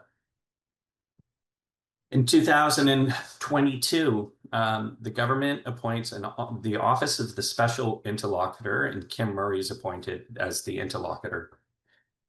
Her role was to look into the legal framework and advise on that. Her report, which was massive, and I'm not going to go through all of these, but you can see many different recommendations that relate to Indigenous data sovereignty, sufficient funding, a national register, halt the destruction of records, changes to the Access to Information Act and the Privacy Act, which was a similar recommendation to the Senator Francis report. So we're hearing this multiple times from government institutions that were set up by the government. This is a picture of the final meeting of the Office of the Special Interlocutor. And this is the Justice Minister, and he's being given through protocol a copy of the report. His response to that report was, "We'll look into it." Several months later, Kim, when she was outside of her role, still went back and said, "Well, what are your responses to this report?" And it has been radio silence. There's an article you can look up where Kim has recently given her comments on it. The government, including the Department of Justice and CERNAC, have never responded to the entire report of the 2 years of work that she did. And we're over a year since that was done. Kim said, "They appointed me and they just used me. We appointed Kim Murray. We're waiting for her report." That's what they kept saying. They said, "Well, we can't do anything until we get Kim's report. We're waiting for her report." And her report was, I think, perhaps 6 months late. So it was about 2.5 years, where she set up and held national meetings, set up a team, wrote, I think it was about 3,000 pages. So it wasn't a long time. We've waited longer for ATIP requests. But they did that so that they could play off any urgency because they put it on Kim. But now that they've had it for over a year, they still haven't done anything. So that is what the Canadian government is doing currently with residential schools. You all probably have experiences, but I want to highlight all of those different institutions that were created and then basically either ignored or destroyed by the Canadian government in the last year. And why are the documents so important? Well, let's look at the Survivor Secretariat for an example. As I mentioned, there's over 50 different archives that we've been to look at different files and documents. There's oral histories, there's medical records, etc. But it's not all in one place. There was 31,000 documents as of July 2024 that were reviewed and added into a database that was created by Anna Mickey. It's an internal research database that allows people to, the librarians and such, to go in and pull information related to the school. It could be when buildings were built. It could be when different individuals were working there. It could be related to children, etc. That research has identified over 5,000 children who attended the Mohawk Institute during its 130 years. And within that, we identified where those children came from. This isn't just a Six Nations issue that their children were taken to the school. These were kids taken from all over Canada and up in Quebec. And this is not all of them either. These were the ones where we were able to identify where they came from. So you can see that even with this one institution, the huge impact it's had on Indigenous communities throughout Ontario, Quebec, and into the West as well.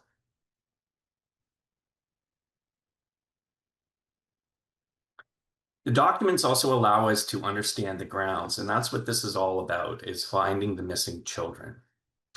So this is what the Mohawk Institute looks like in the 1940s. And a lot of these buildings are no longer there. The trees are no longer there, but it gives insight where researchers may want to look, or ground search people may want to look for various things. So we knew in the front, based on records and oral history, about all of the orchards. When we get to the back of the building, we can see where the farm buildings were, the cow barn, pastures, etc. It gives us a sense of what was there in the past and understanding where the graves might be.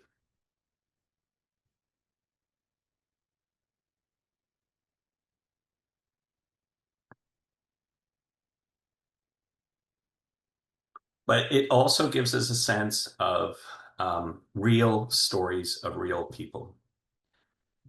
So this is Dorothy Herkimer, and she was taken to the Mohawk Institute in 1929, and this has come from a variety of different documents.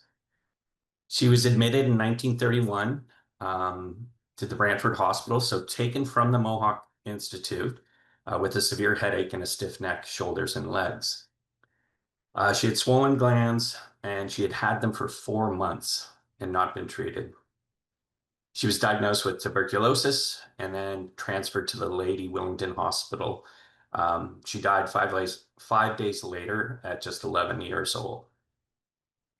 This all comes from different records, but this is a child that was there, that passed, and now we can start to put together her story because of the records.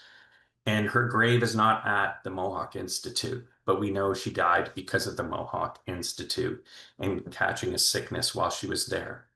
And tracing her and where she may be now, that's part of the effort.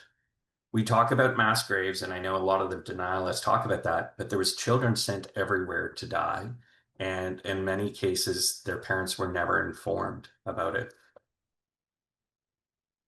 So with that, I want to talk about the legacy of what happens next, considering the government has now said that they will no longer be funding this after April 1st of this year, not that they funded it this year.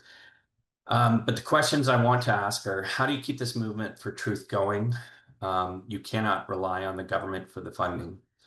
How do we get records to communities? How do we get all of this disparate records into the community so that you can protect it over time? What are the sources of sustainable community funding? Because the government has not been sustainable in that. How do communities develop skill and capacity to maintain the records? Where will the data be saved? For data sovereignty, where should the records go? And lastly, how do you ensure that the information collected doesn't go gray and sit in another inaccessible place? And by that, I mean, when the funding runs out on April 1st, what are communities' opportunities to really ensure that this lives on? And it has to live in your community. It has to abide by your protocols. It has to be part of what your community wants to do with this and access. The last thing I'm going to talk about, and then we'll open it up for questions or discussion, is part of this legacy is holding the Canadian government accountable. In 2026, there's going to be a permanent People's Tribunal, which is an international tribunal. Will be coming to Canada in Montreal, and it is going to be. This was started with the Native Women's Shelter of Montreal. And basically, international judges are going to investigate and hold the Canadian government accountable for crimes against humanity and genocide. If you go to www.ourtruths.com, you can learn more about this. And they're asking for participation in this. It'll be a 5-day tribunal. There's been about 40 of these around the world. And within this, they're looking for people to testify, provide evidence, etc., about the harm that was done by residential schools. Now, 5 days is not a lot of time to talk about all of the harm, but they're hoping for a decision on this. It's being led, as I mentioned, by the Native Women's Shelter. Krista Big Canoe is one of the legal people on it. So I would invite you to all go to ourtruths.com and get involved with that. And with that, I will stop sharing my screen and open up for questions or comments. Does anyone have any questions or comments for Ryan?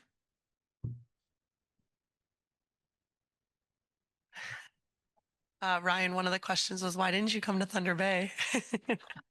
I would have loved to. I really, really would have. And then it was, we love you, Ryan. It's Nicole Baxter. Thank you. Oh, sorry. He was just thinking it was someone anonymous. Where am I looking? Oh, back there.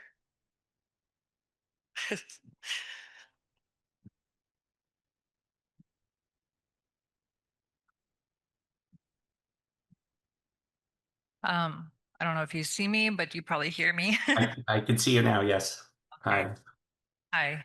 I was just wondering, like, I know you said that we cannot depend on the government for the funding for the continuation of this project that's going on.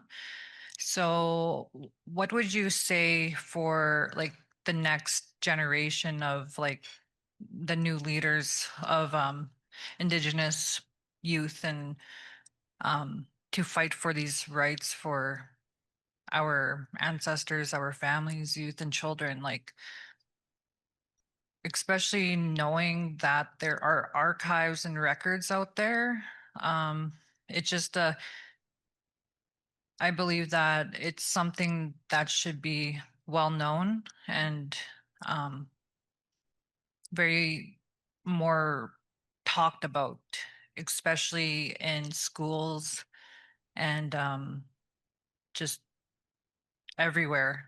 And my own daughter, who is 16 now, she did not really know like the horrors and everything that we as people went through, and now she knows, like she has went to conferences and delved into a lot of the records and what has been going on like in Canada regarding the genocide of Indigenous peoples. But I just wanted to know, like, what would be your recommendations on continuing forward? I've been thinking about that a lot, and I don't have very good answers, but I can share with you what I know.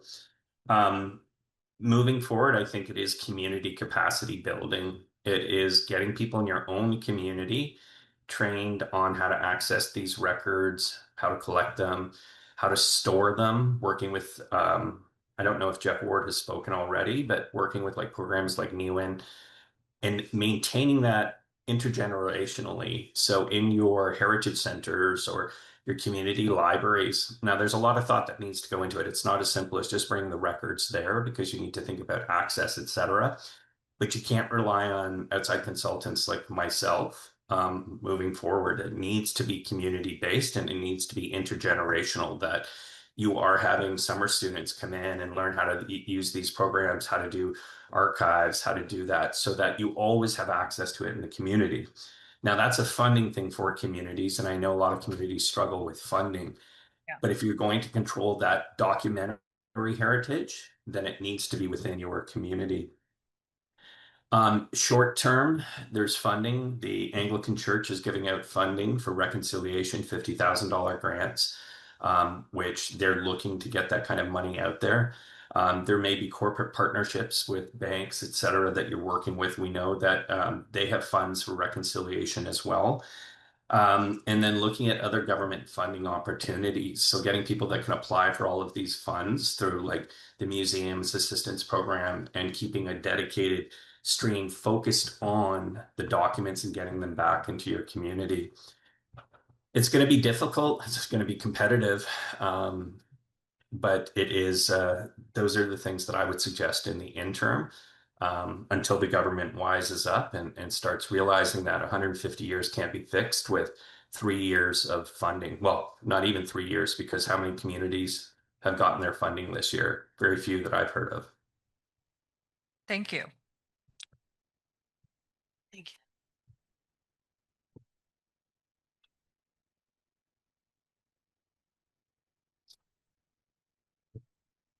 Yeah, good afternoon. This past week in Saskatchewan, the community of Isle La Crosse got $40 million from the premier. It was announced. Now, I don't know what they did up there. I don't know how come we can't do it here to get some monies like that. I don't know if we're not making enough noise. I know the military in Canada is making lots of noise, and they got something like $4 billion for new jets. Yeah. But they can't seem to find money for us there. What are we doing wrong? We're not making enough noise? Just a short answer would be nice. Thank you. Yeah, I can't speak for the government. I can speak Isle La Crosse. I think that was a 25-year court case for them to get that they had to take the government to court. There is another fund, if you're not aware of it, There's a society called the Four Pillars Society.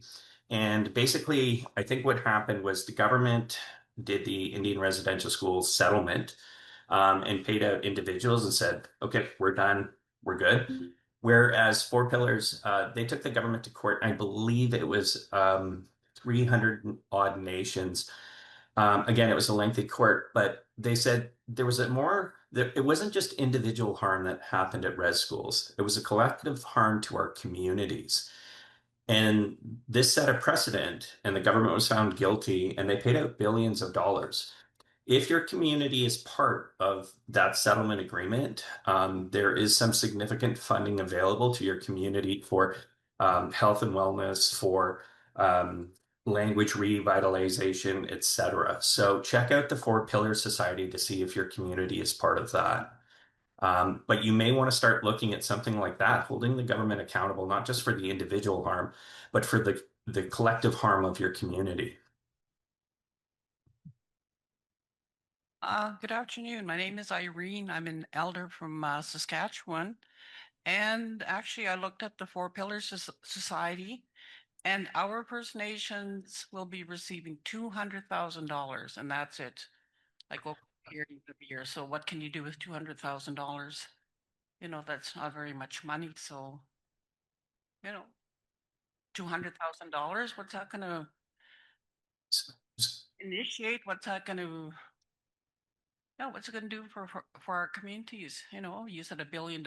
Sure, if we could get $1 billion, that'd be wonderful. But $200,000 not going to go very far. I'm not an expert on this. Thank you for your comment, but my understanding is it's $200,000 to plan your project, and then you can receive $1 million a year for multi-years. But they give an initial $200,000 for the planning of it. Does anyone else have any more comments or questions? Okay. I don't know if you can see me, Ryan. I'm going to just stand. I can. So I just wanted to say thank you for your dedication and support. I think your presentation poignantly exposes the constant backtracking at the federal level. Communities and nations must consider the path forward. And these questions are essentially, how do we ensure capacity building and the legacy and where this work all goes?